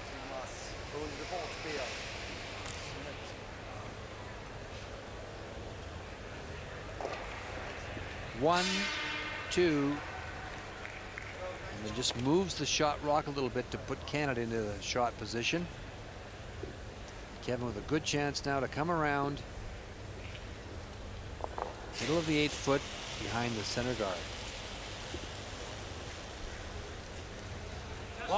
It's getting interesting now. A chance to use the turn that curls a lot, this in turn.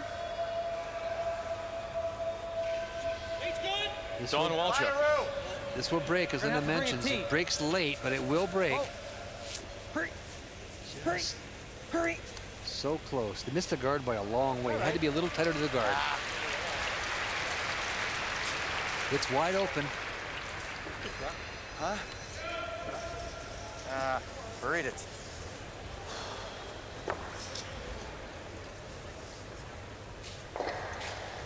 Hit that, I guess. Hit and roll in behind the center. What, shot rock or? Huh?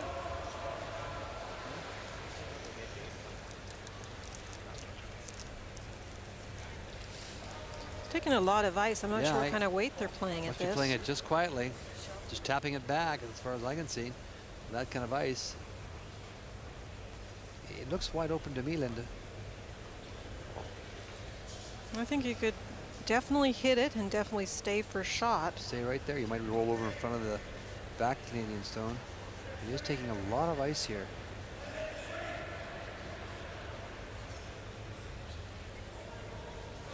Skip Stones here in 8, with Sweden leading 4-3 over Canada. This is a touch confusing.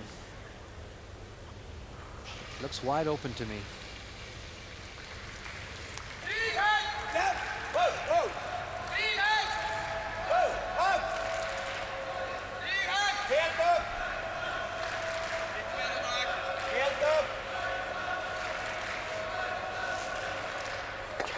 Good shot.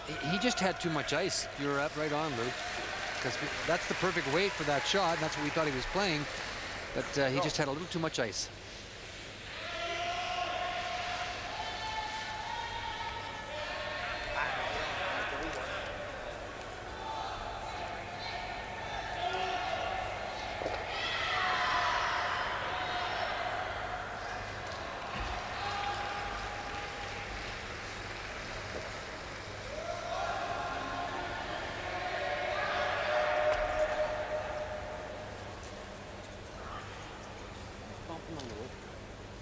Even corner freeze. Corner freeze is fine as well. Just go down, just touch it.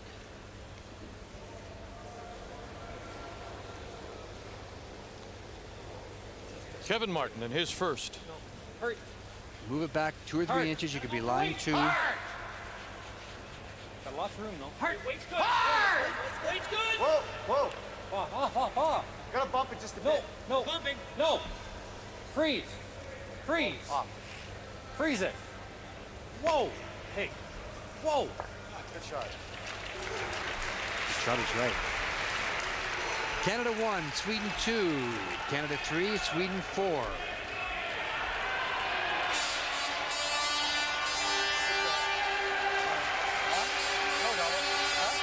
double. Nu må vi ju dra i alla fall, va? Där ska vi se. Alternativ enda är om man kan spela den renhållningen och få ner den. Det går att göra dubbel.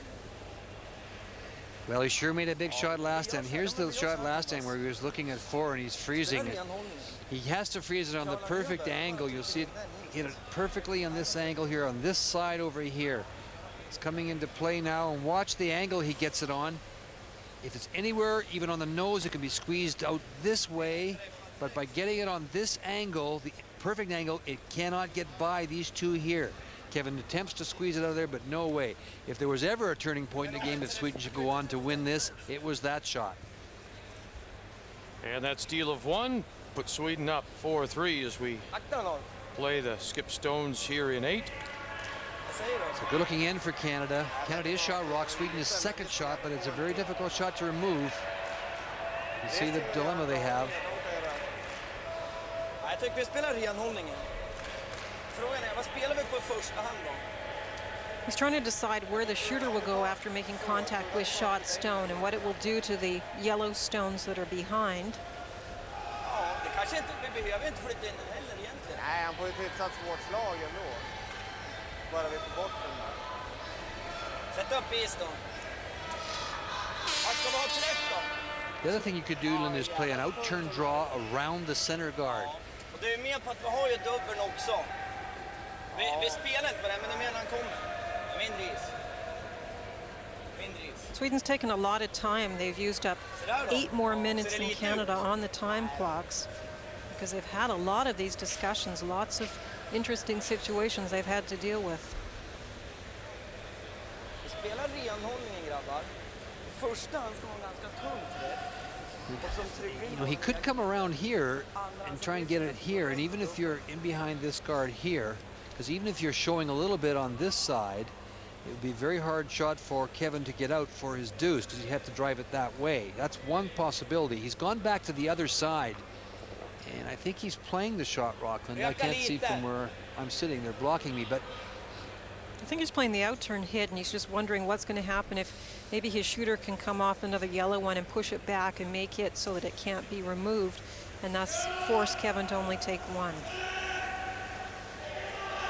The final stone for Peja Lindholm.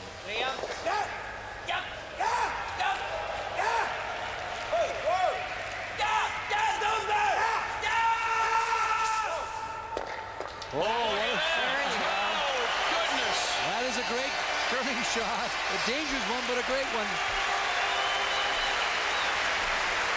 He made the double, somehow picked that stone off the back. Well, they were lining them up, and I thought they were lining them up to see where the shooter would go to try and get some action on it. But they were lining up the double. Yeah, they were playing the double all the way. Has to hit it absolutely perfect, and he does so just to catch it.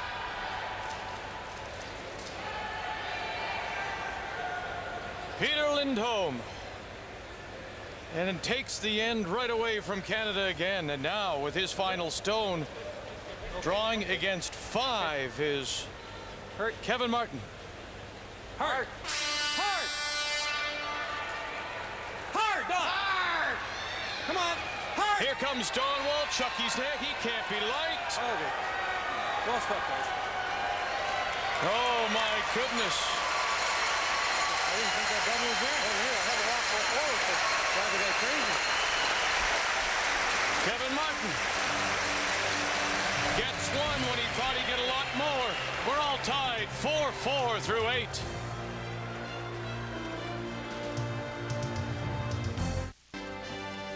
Well, there are 2 key shots of this 8th end, and it's the last skip stone for Sweden, and Peja Lindholm literally turns it around. It's not a high percentage shot, but he called it and made it. He absolutely hits it perfect. If he jams it at all, he's going to give up 3 points. But he makes it perfectly, so the result is what counts. And then Kevin Martin has to draw to the 4-foot to get a single. For a moment, it looks like it might dig in, but they carry it all away, and there's your single point, a tie game. 4-4 as we go to 9. Sweden has the hammer back. Interesting now to see if Sweden will try and carry the last rock through to 10 and try to win it there, Linda. Well, they definitely are. They're trying to move the stone off the center line here. Keep the center open.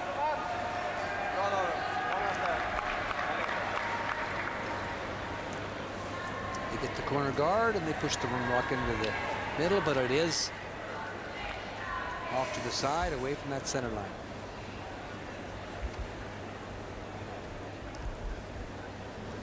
Didn't think it was possible, Ray, for him to get to that Yellowstone, drive the Yellowstone back without crashing, and catch the back one. Yeah, no, it was just had to be absolutely perfect. He just caught a corner of it, and it was there. That's two perfect shots. Two ends, two perfect shots. You're hot, eh? No. Center line guard. And he's made 2 great shots. You've got to give him the credit for that.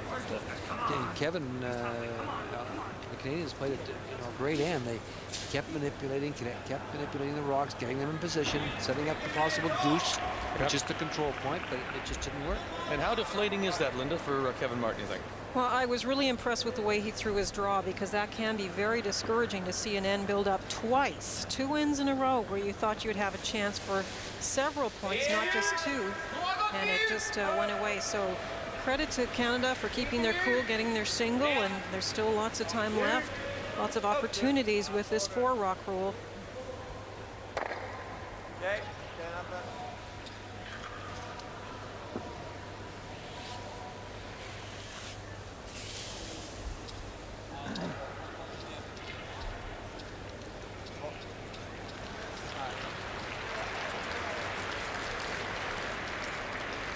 Out turn, come around. Top of the 8-foot.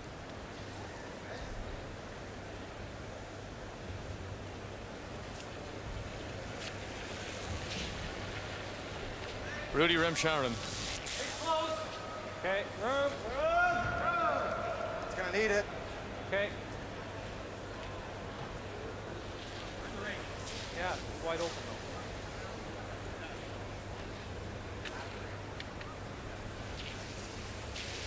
Just didn't break for him.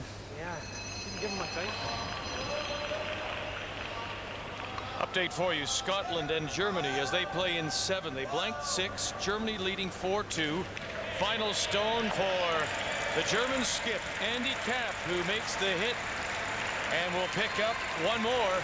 And he has a 5-2 lead over Hammy McMillan as they go to 8.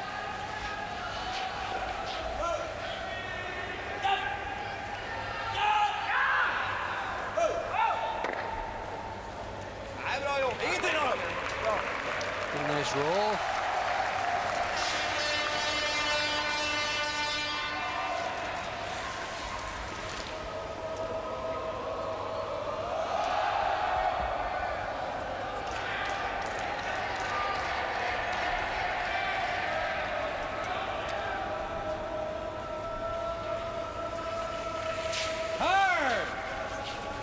It's important to stay here, or Sweden could peel off the center line guard.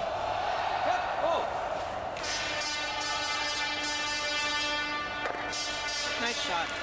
Great roll.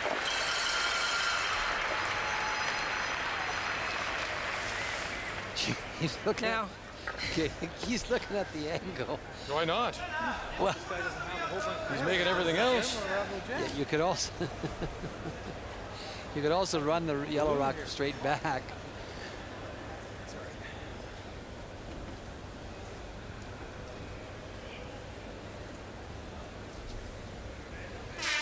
Magnus Swartling. Right out of his hand.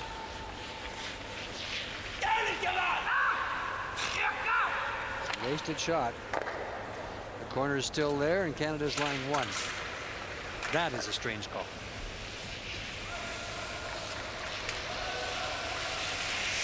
Playing the peel is not it's something you can do. To expect to drive it over onto the shot stone. It's interesting, when they were playing the right to left shot earlier, the wide shot, they got lots of movement, but now we can see where Kevin is putting the broom, and to come around a rock to the left of center, they're not taking a lot of ice.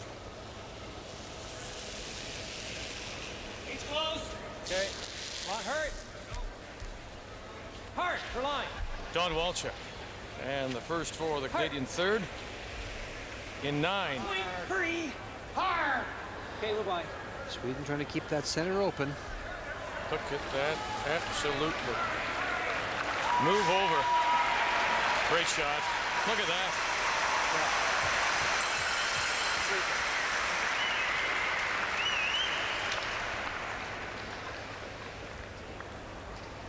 Nice shot, Don. Yeah, that's not bad. Kör den då. Dryg tid. Ja.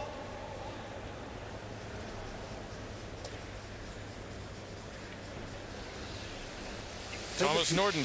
Played the PO with his first one. You could try and run that yellow one back. He's just going to play the draw now.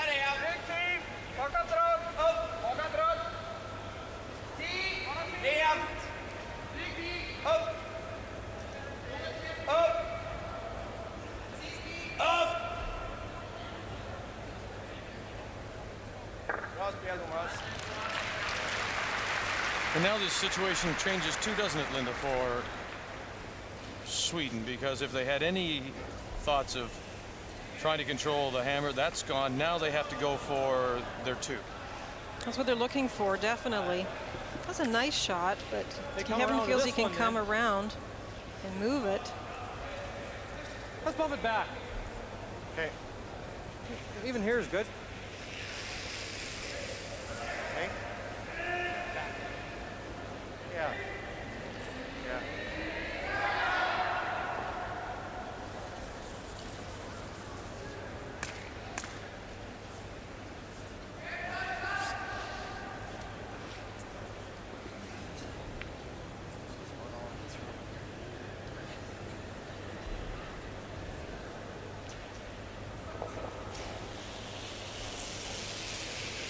It's good. Okay, clean. Okay, whoa. Stay close though. Yep. Don Walchuk, 4-4 as we play in 9. Sweden with the hammer. Real hard. Really going to have to work hard. Gonna get it by. No. That's good. That's good. It looked like Kevin got on that early enough with the sweeping and anticipated the movement, but it just broke. Okay. Good throw. That was looking good.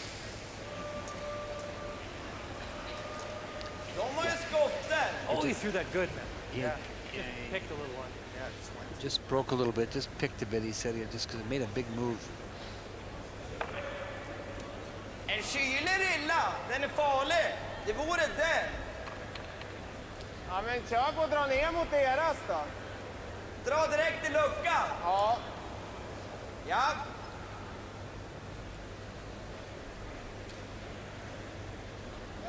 Ja, för hålet finns väl? Ja, ja. Just going to tap it back.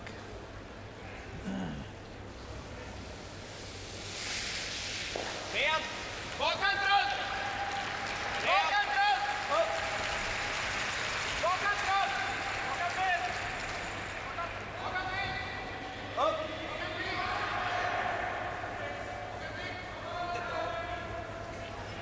Ja. Bra, Thomas. Hard to tell who is shot stone at this stage. From this angle, it looks like it's Canada. Ja, så inget dumt det där. Nej, då kör en linje. Third there. Blue stone, Go guarding. T-line, 3 o'clock. We've got shot. There you There we are. go. There Thank you you, are. Kevin. Thank you, Kevin. Yeah.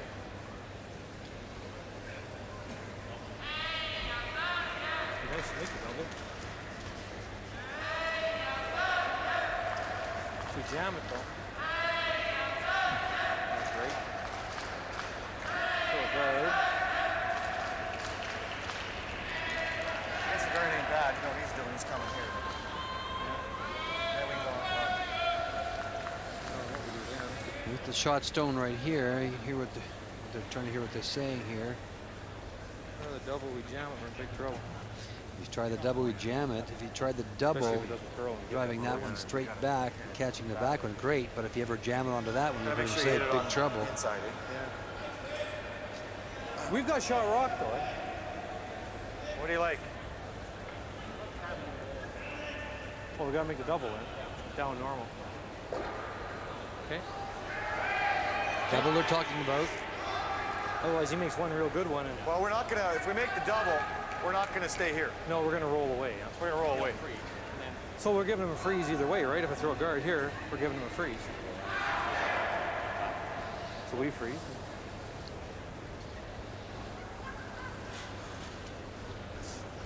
What do you like?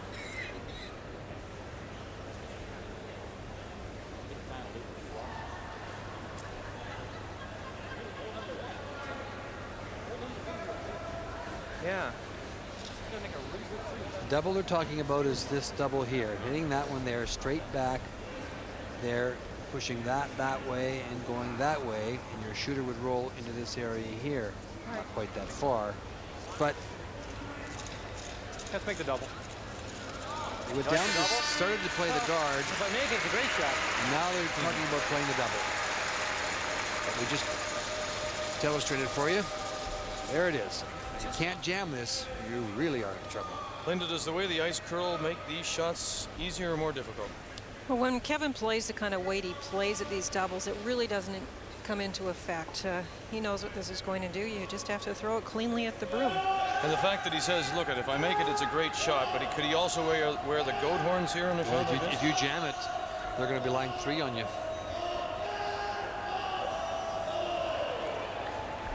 First skip stone, Canada, and Kevin Martin.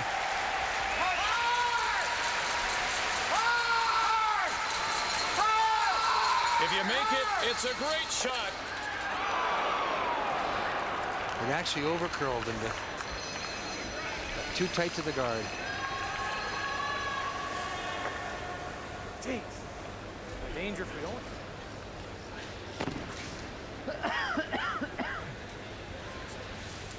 Here's a look. It just curled too much and just misses the back one. So close. You can see Rudy leaning into it. Well, you know what they were thinking when they put the broom down for the ice, that they couldn't hit it on the center line side and jam it, so they knew that they were cutting it close. Sweden, whoops, we'll just clear that for a minute. Sweden will come down now, try and just touch that one back and lie 1-2.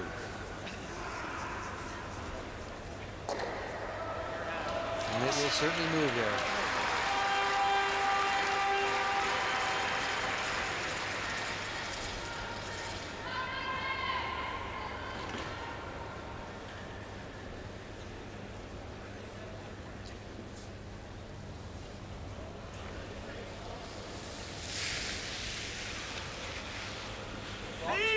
He's made a lot of big shots, this young Skip. Be one of the biggest of the game as well. You saw the perfect freeze that really turned it in around. He's got it on line here. It depends on his weight. Narrow, Swartling. Just touch it back and lie 2. Absolutely perfect weight, Lou. He's throwing these very well. At the beginning of the game, his draws were bringing him down, but now he's making wonderful touch shots. And how big is this now for Kevin Martin? It's huge. Well, you saw Sweden make a great freeze and a great double, and ends back to back. And Kevin Martin has got to get his rock right in the perfect position, right in front of that stone there. Cut this end down. If he doesn't, and he allows the Swedes to hit for 3, it could be over. Final stone. Canada here in 9 of a 4-4 tie. You heard Don Bartlett say it's bumping and it's bumping, and in other words, it's heavy and the weight is up. Now Bartlett from Sharon. Want to put it right on the face, glue it to the face of that yellow stone. There it is. Wonderful shot. They had to take it to get it by, otherwise it ticks the front one and it's going to go into the open. Sweden can touch this back for 2 points and a 2-point lead going home. Well, the Canadian sweepers communicated that perfectly. They were saying it had just a touch more weight than they thought or they wanted, and they knew, unfortunately, they had to sweep it because of the line.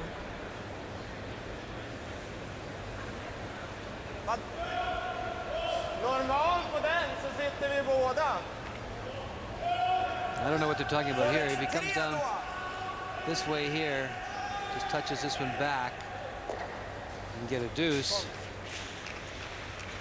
I never like it when you get something in your mind, you just played a quiet tap back and then you break the train of thought. I think he's talking about a big shot, but why would you do that when you could, I mean, he's looking at a way to get 3. Why would you do that when you can get 2 going home?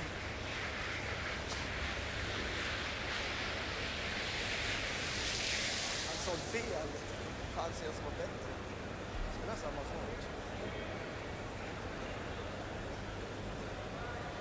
Hoppa hugger ner. He needs to play the same weight that Kevin played. Just touch it back. And just as big for Sweden and Peter Lindholm, the second point here.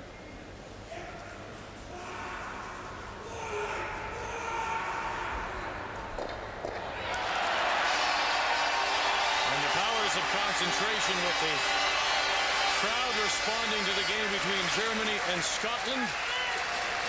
Looking for two here in 9. He's got to curl a little bit. He looks like he's got the weight. Starting to come now.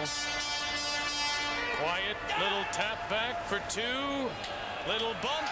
That's the way you get 2. And so Sweden and Lindholm will lead it 6-4. Going to 10. Canada. Kevin Martin will have the hammer. It's a big 2 for Sweden. The Bern Cathedral, which is lit up every evening here in the Swiss capital. The highest spire in Switzerland, over 100 meters.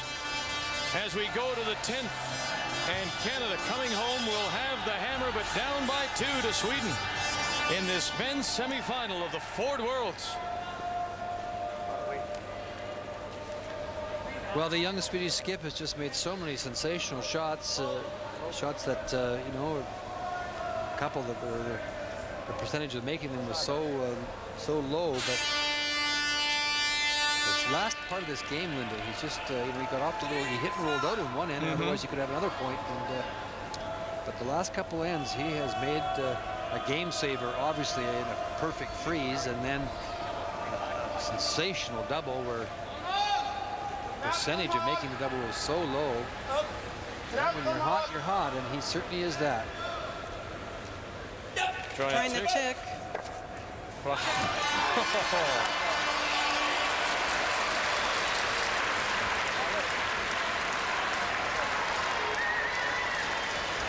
You can still get around that. With just a corner in the 12-foot. You talk about this Swedish skip and look at statistics. At the halfway point of the game, he was shooting 75% and only 58% on draws. Now he's up to 81%. So it really is a first half, second half of the game for Peter Lindholm.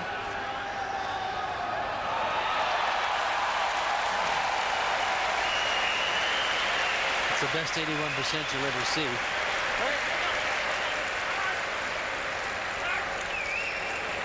Well, a chance to get 2 corner guards up, and those corner guards can generate the 2 points, the 3 points you need. 2 points to tie, 3 points for the win.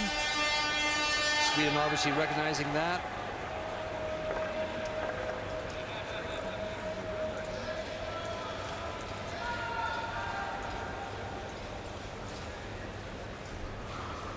Magnus Swartling. Peel.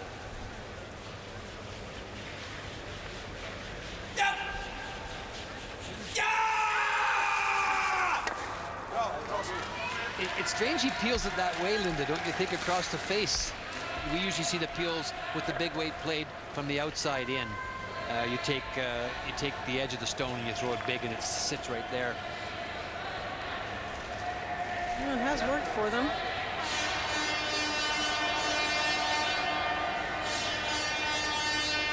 Why, you want to go around already? When you're looking for 3 points, you try to get up 2 corners, hope for misses or nose hits so that you can get around both of them.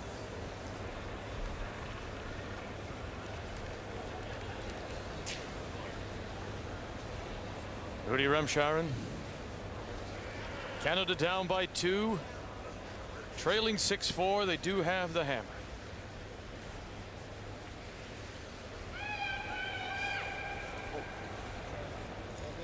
Corner guard.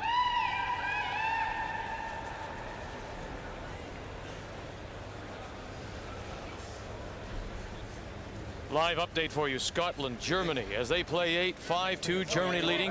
Hammy McMillan. Andy Kapp just made a beautiful hit and roll to lie 2. And this the final stone for the Scottish skip.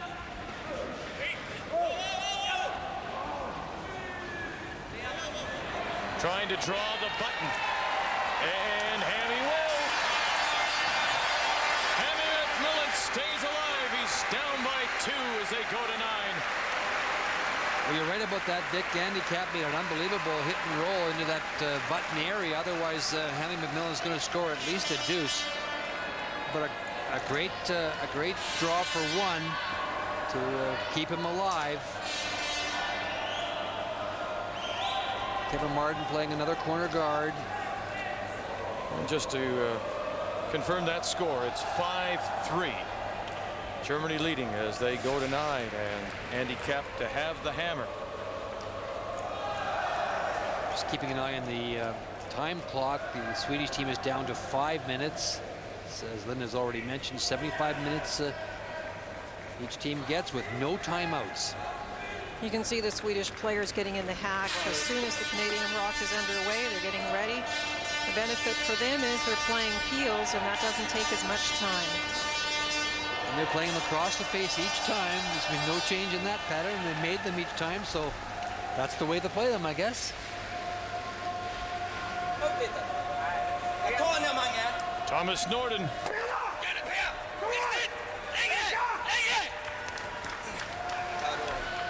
Well, they got it over far enough, almost.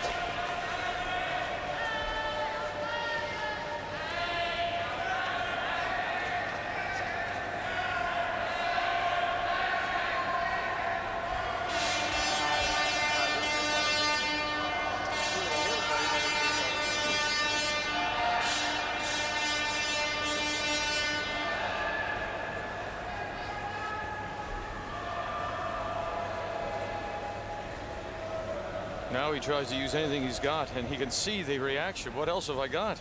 Well, you could throw one more up. One more corner. You could try and put the corner in a position where that inside-out peel is difficult. Try and get it where they might jam or hit and spill onto the other corner and leave a better rock up front.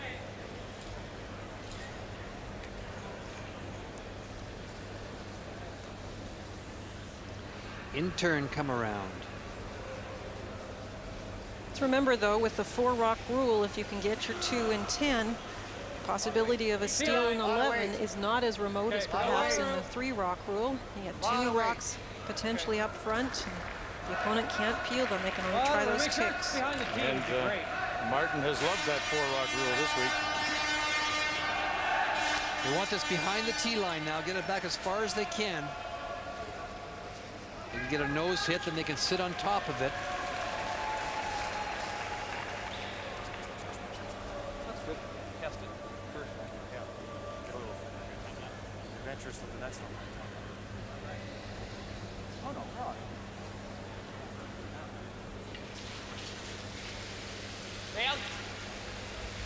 The Swedish third, Thomas Norden.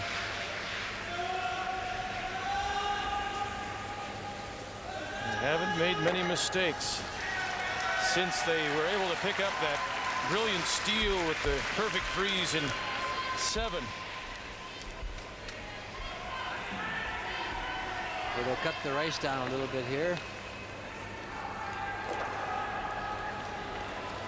Try and get it a little more behind the guard, just behind the tee line.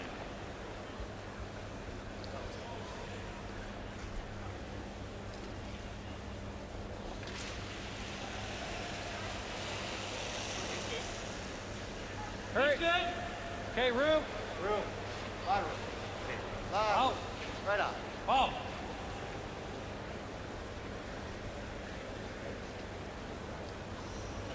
Bring it back.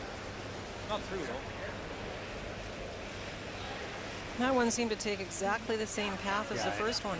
It just didn't go anywhere at all. Shot.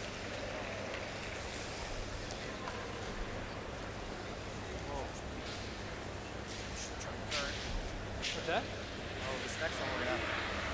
Oh, so just throw the boot down. Probably go pretty good. Well, I saw that okay. You threw it tighter. You threw it tighter than that.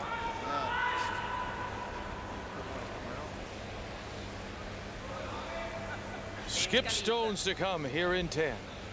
And time and stones running out on Canada. Would you be playing this turn, Linda? I was just wondering if this is the turn you'd be playing. No, and they've done this one all game All too. game, yeah. You have the outside in spot. The reason we say that, Vic, there's no room for error when you're coming across the face like this. You can come into the stone and get the peel and get it out of there. No problem. But if you make one little mistake, but listen, I'm not going to second guess this gentleman. He hasn't made a mistake today. One mistake, one hit and roll out. Lindholm and his first. This one he could see a lot more of it, so it wasn't as dangerous. The last time he could only see, well, 3/4 of it, and he played that same turn. Kevin's got to try and duck this one now.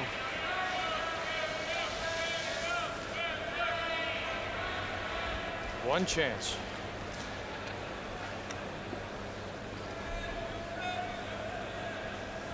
One chance. You got to get it by this rock here, this one here. Get it into this. So just clear that for a moment. Just get it into this area right here, the best you can behind this one.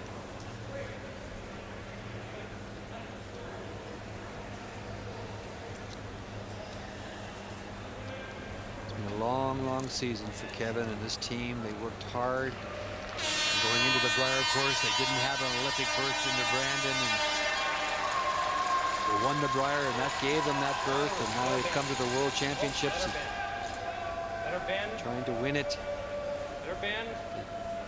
The elusive World Championship that got away from them in '91. David Smith of Scotland winning that. Just to get this buried if it can. He needs to finish a little bit. Just finish, finish, finish. Break a little bit more.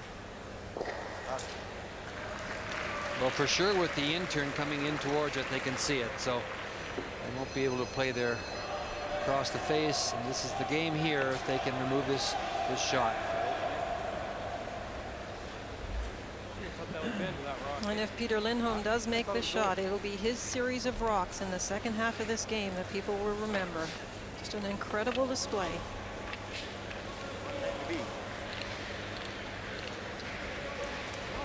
Well, he's a world junior champion. He's a composed young man. He spends a lot of time in our country playing against the top teams. He's already mentioned he won a World Curling Tour Bonspiel this year.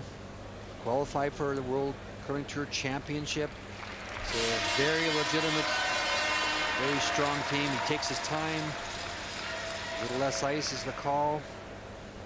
And this is the biggest shot for him this year, right here. And the biggest shot for this man, too. With 2 minutes remaining on the clock for Sweden.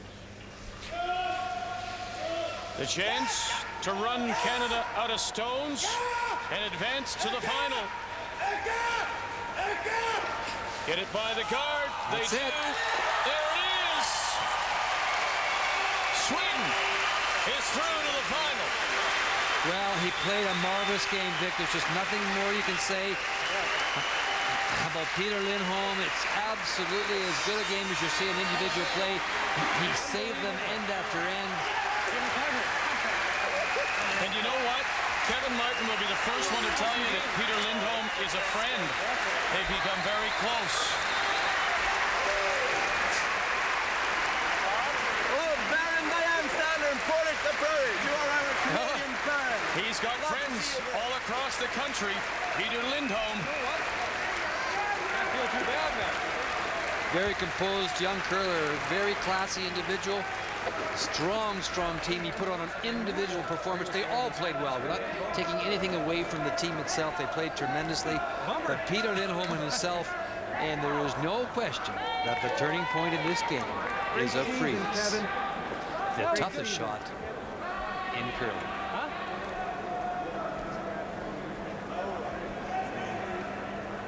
I could run now, you know, it's the end of the year, man.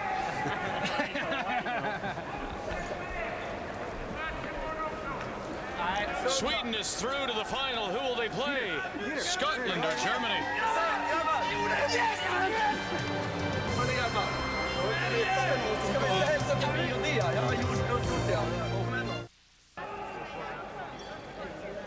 Well, Peja Lindholm continues to celebrate his 6-4 win. Annika Loof of the Swedish women's side. As we say, they have a lot of friends in Canada, Linda, and the trip and the play in Canada pays off for Lindholm because it's expensive. He makes a terrific shot in 7, 8, 9 to keep himself into it, of course, and here just runs the Canadians out of stones. And what's really something, Canadian Maple Leaf. Many people talk about the fact that he's an honorary Canadian. Look at what he wears around his neck is a gold maple leaf. Canadian Maple Leaf. You bet. Love Canada. Yeah, he loves Canada. He won his World Junior Championship in Markham, Ontario. And now he's knocked off the Canadians. And Peja Lindholm is in the final, the men's Ford Worlds here in Bern.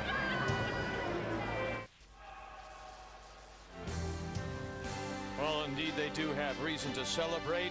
Peja Lindholm and his Swedish champions from Östersund winning over Canada. And Kevin Martin 6-4 to advance to the final of the Ford Worlds here in Bern, Switzerland. And Peja Lindholm is with Ray. Peter, absolutely an unbelievable performance. Congratulations, first of all, a tremendous win for you. Oh, thanks. Yeah, that was a wonderful win.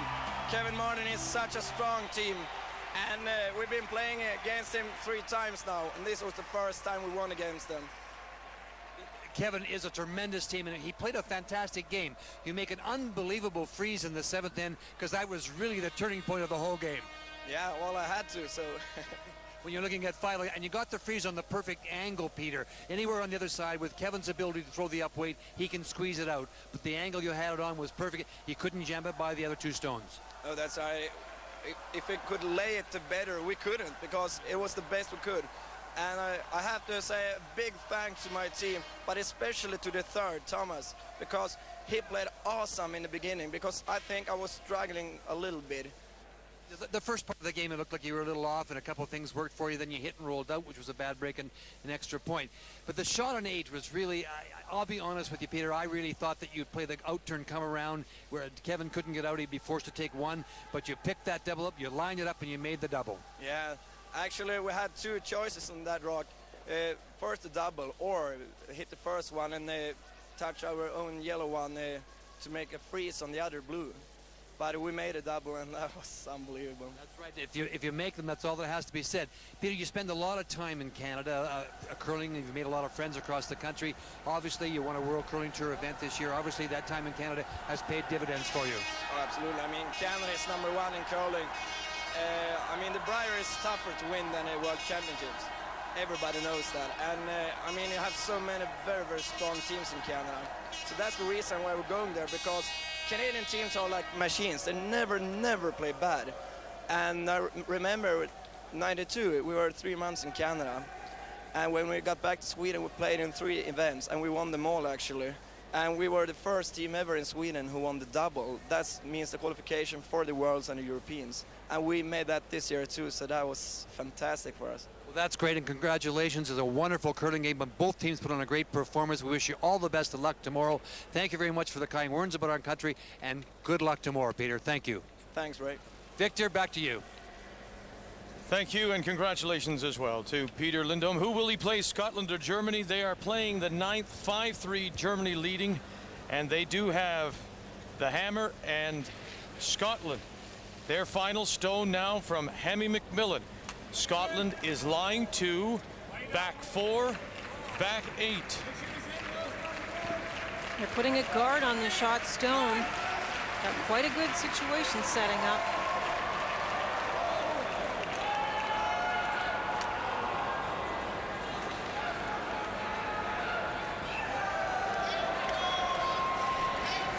Is there a triple lined up there? It didn't work out too badly because it's not a bad angle on those rocks. They're looking to see how, when they make contact, they will go off. It's deeper than what Hammy called for. That was good line.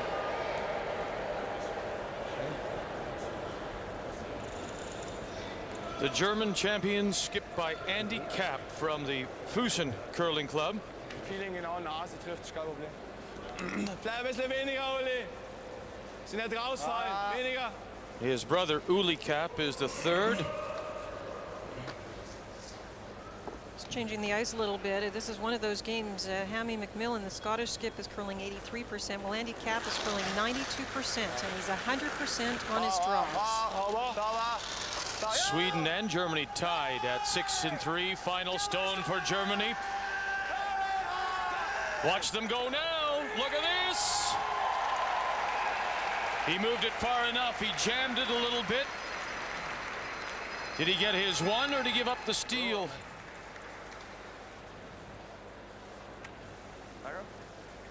They're going to measure. They're going to measure for the single point that will put Germany up by 3 or Scotland within 1. And Ray is standing by with Kevin Martin. Kevin, obviously a heartbreaker. Those are hard to lose. You curled so well yourself, but Peter just put on an unbelievable performance. Yeah, you know, he escaped a couple of bad tosses early in the game. And then in the last half, it was an incredible show.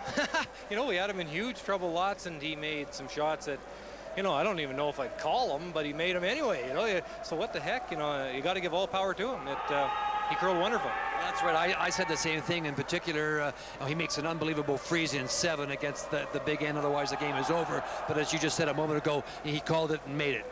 Yeah, well, what the heck, you know, he put her right on the old Owen forward, right? And nothing you can do about that. So, no, you know, I've known Peter for quite a while, and yeah, actually, we're pretty good friends. We were pretty good friends.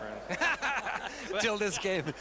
I'd like to ask you about the shot he called and made in 7. I asked him about it, and his options, he said his 2 options were to play that slide and play some form of hit. He played the double, and I wouldn't, of course, but I wouldn't be here either. But yeah, but actually, Ray, yeah, in 8, yeah. I meant an 8.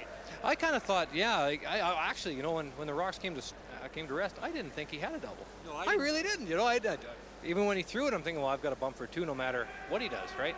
And man, he just hairs it out by nothing, and well, it's the way it goes. Well, Kevin, you were saying that it's been a good week for you. Obviously, not a great ending, but a good week. Everybody's had a pretty good time, and the organization was a little different from a Briar, obviously. Yeah, we've got something to be pretty proud of in Canada, and you know, I'd never been out of Canada for a Worlds. Like Winnipeg that time was excellent, and this has been really good. Hospitality fantastic. The schnitzel's unreal. You were at the same restaurant as us the other night. It's terrific. And yeah, Briar, we've got something to be pretty proud of in Canada. Kevin, let me just ask you this: is it hard? I know a lot of Canadian teams in the past have found it really to get yourself motivated. I mean, you curled great today, so that had nothing to do with it. But to get yourself motivated to go to the World Championship after such a Briar, I mean, an unbelievable Briar in Calgary. Yeah, no, you know, Ray, maybe in '91 I might have got really tired even at the end. But this time we went into it, I think, with the right attitude. We were all pumped today to go, and we played a pretty good game, you know. And I don't think, you know, this time I honestly, I was quite pumped. I really didn't think anybody could beat us today. No, and you're absolutely right. You put on a tremendous performance. Your whole team played well. It was just one of those things where everything went the wrong way at the end, with some great shot making by Peja Lindholm. Kevin, thanks very much. You're a 2-time Canadian champion and a great champion. We'll see you next November in Brandon. Thanks a lot, Ray. Thanks very much, Kevin. Victor? And Ray, they're measuring for that single point. Which way will it go? Scotland or Germany? It's a big single. It's 1 for Germany. And so Andy Kapp will take a 3-point lead to the 10th. But Scotland and Hammy McMillan will have the hammer coming home.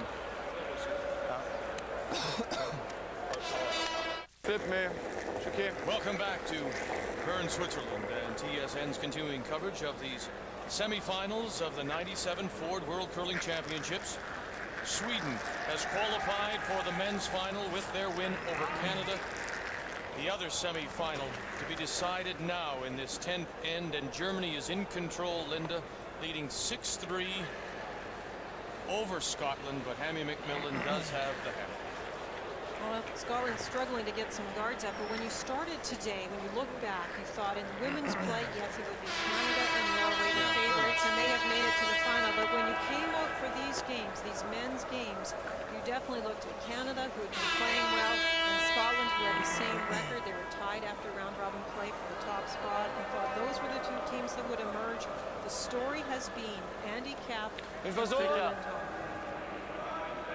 They just played unbelievably tonight. We haven't been able to see a lot of this game where Germany has played so well, but the few times we looked over, we've seen what Andy has done, and they mentioned the statistics are showing 92%. Just a great display. Bisschen schneller als Peeling. Ja. Oliver Axnick is the German second. Germans from Fusen. Weg. Weg. Okay, Ollie.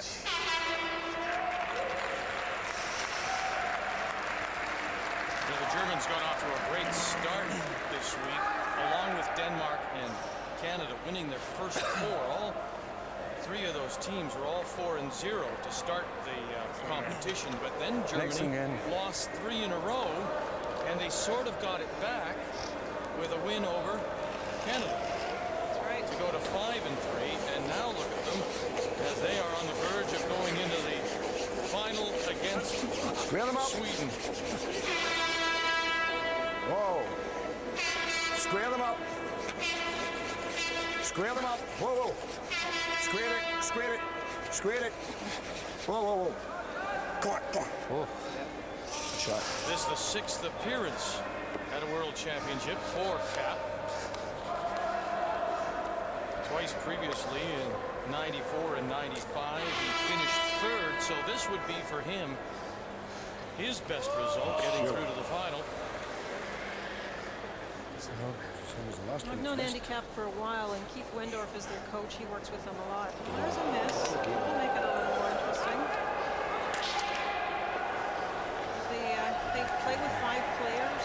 They bring in the 5th fairly regularly. They have a very good way of being coached and a good system. 2 guards up. That's a chance to get 3. So Scotland will try and bury this one.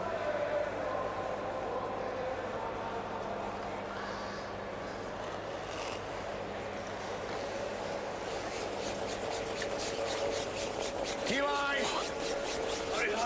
Come on! Hurry! Hurry on!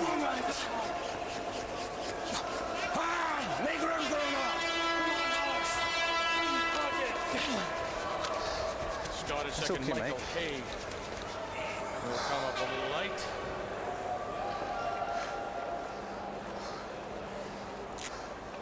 Längre wie normal. Andi. Normale Peeling. Hey, bitte schneller. Ja. So wegnimmst. Okay. Throwing a little extra weight, trying to do the double peel. Well, 2 guards, as you mentioned, like, possibly should be 3 or 2, and maybe 3, and they need 3 in this case. Willie Kapp. Hey! Jam, and now it's closer to the center line. And still got 3 guards out in front. Huh? Bang. Well, you got the stones in front, now you have to get them in the wings. Covered. Ja, aber das ist ein bisschen, ja, ist gut. Hammy just asking the players which way they want to come into the house. And they're going to play the wide turn around the stone that's just off the 4-foot band. One of the reasons that we haven't seen a lot of this game, and what they did in the 8th pen, they played a couple, 3 or 4 very soft, quiet shots with this particular turn. There was lots of movement. This is the turn where Andy Kapp got a great roll to save it. T-line! Okay. Gotta get past. Whoa! Gotta get it past. Whoa, whoa, whoa, whoa, whoa, whoa, whoa. Right off. Right off. You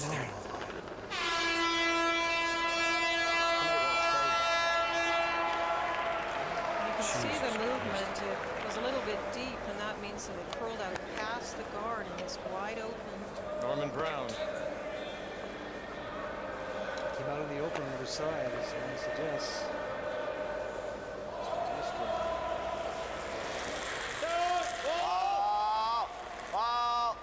Niemals. Sauber. Niemals. Sauber. Oh. Okay, Olli. Okay.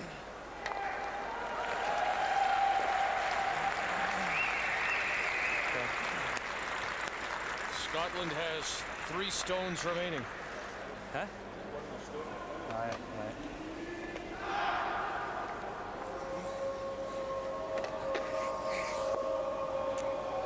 is a big decision. You can miss that. See that Hammy knows he can get it buried. The question is will it actually pull too much after he does, so it's just hitting the tee line.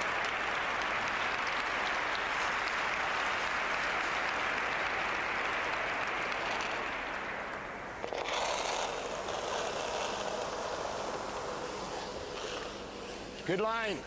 Oh, no line. Make sure he's here. Oh, you got to get him there. Make sure he's here. He's there. No other choice. Gordon Brown. Here it comes. Here it comes. Here it comes. Whoa, whoa, whoa, whoa, whoa, whoa, whoa. Make it heading. Quick!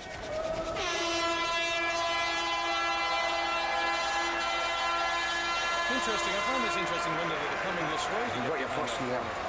First Well, was that's just a why bit we were heavy. saying Hammy had a big decision, but Ray mentioned earlier we saw this some is fast great thing moving, turnarounds, Andy. so Yeah. we're assuming That's a tough split, this is right? the turn that curls the most, and this is why they feel they can bury the best on his position, and that one did bury. Aber schon innenrollen, ja? Innenrollen, Auf einmal den reinschieben, ja? Ja. You also know. Ja, ja. The meaning icing. No, I see that if I can touch it first time and try and get it close to the house. So 2 splits.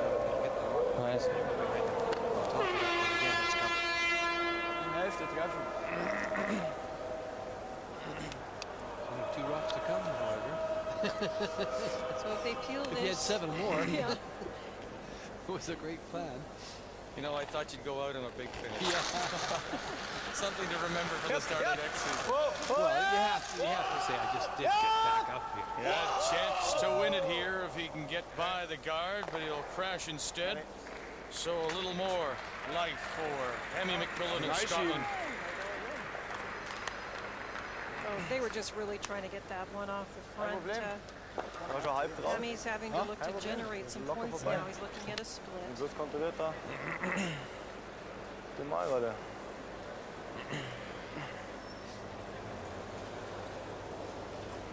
Just got to be back 4 foot weight. Needs to split the stone in that's out front. That's enough. and Remember roll my the draw shooter going in to there. protect the rock in the house because he needs to count 3.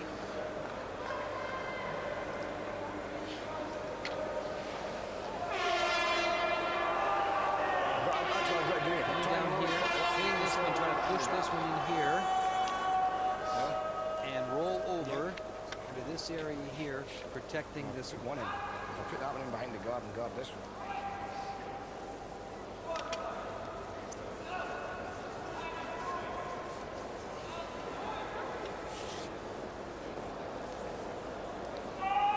Back 4 foot weight. Anyway, okay. My plan is Hammy would have liked this if he could have found them between the rocks. He's having a chance here if he makes this perfectly. Hammy McMillan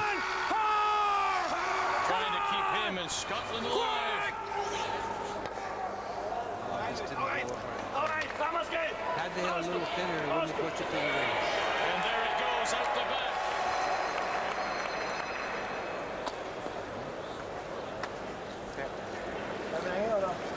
I don't think starting this evening's draw, you would have thought that it would be Germany, Sweden, final. No, not at all. In fact, that's Linda was mentioning that while you were making your way up. So that, before I missed those rocks. That's right. Well, I made the point that I think a lot of people expected Sandra Schmirler and Nordy Nordby to be in the final. Those are 2 great teams. But when you started this draw, many people thought it would be the top 2 teams after round-robin play in men's, which was Scotland and Canada. And now, of course, this takeout is made. Both of those teams are knocked out and playing for the bronze medal. Sehr gut aus. Germany. And Andy Kapp are through.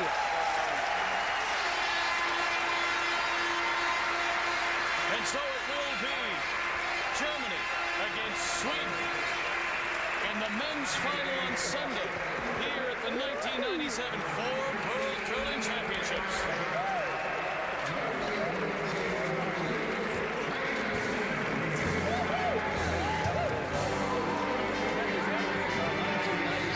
Ford World Curling Championships from Bern, Switzerland have been brought to you by Ford Motor Company of Canada Limited, by Labatt, Good Things Brewing, And by Canadian Imperial Bank of Commerce, seeing beyond. Andy Kapp celebrates his win over Scotland, and now he'll face Peja Lindholm and Sweden in Sunday's men's final. It's been quite a season of champions. Congratulations, and we wish the very best of luck to Sandra Schmerler as she plays Doherty Nordby in tomorrow's women's final. Our thanks to all the teams across the country who have made it a wonderful season of champions. And we remind you that both the women's final tomorrow and the men's final on Sunday can be seen on CBC. And we advise you to check your local listings. Now, on behalf of Linda Ray and our entire crew, I'm Vic Roeder. Thanks for joining us. We'll see you next year. Stay with us now for PGA Golf from Hilton Head.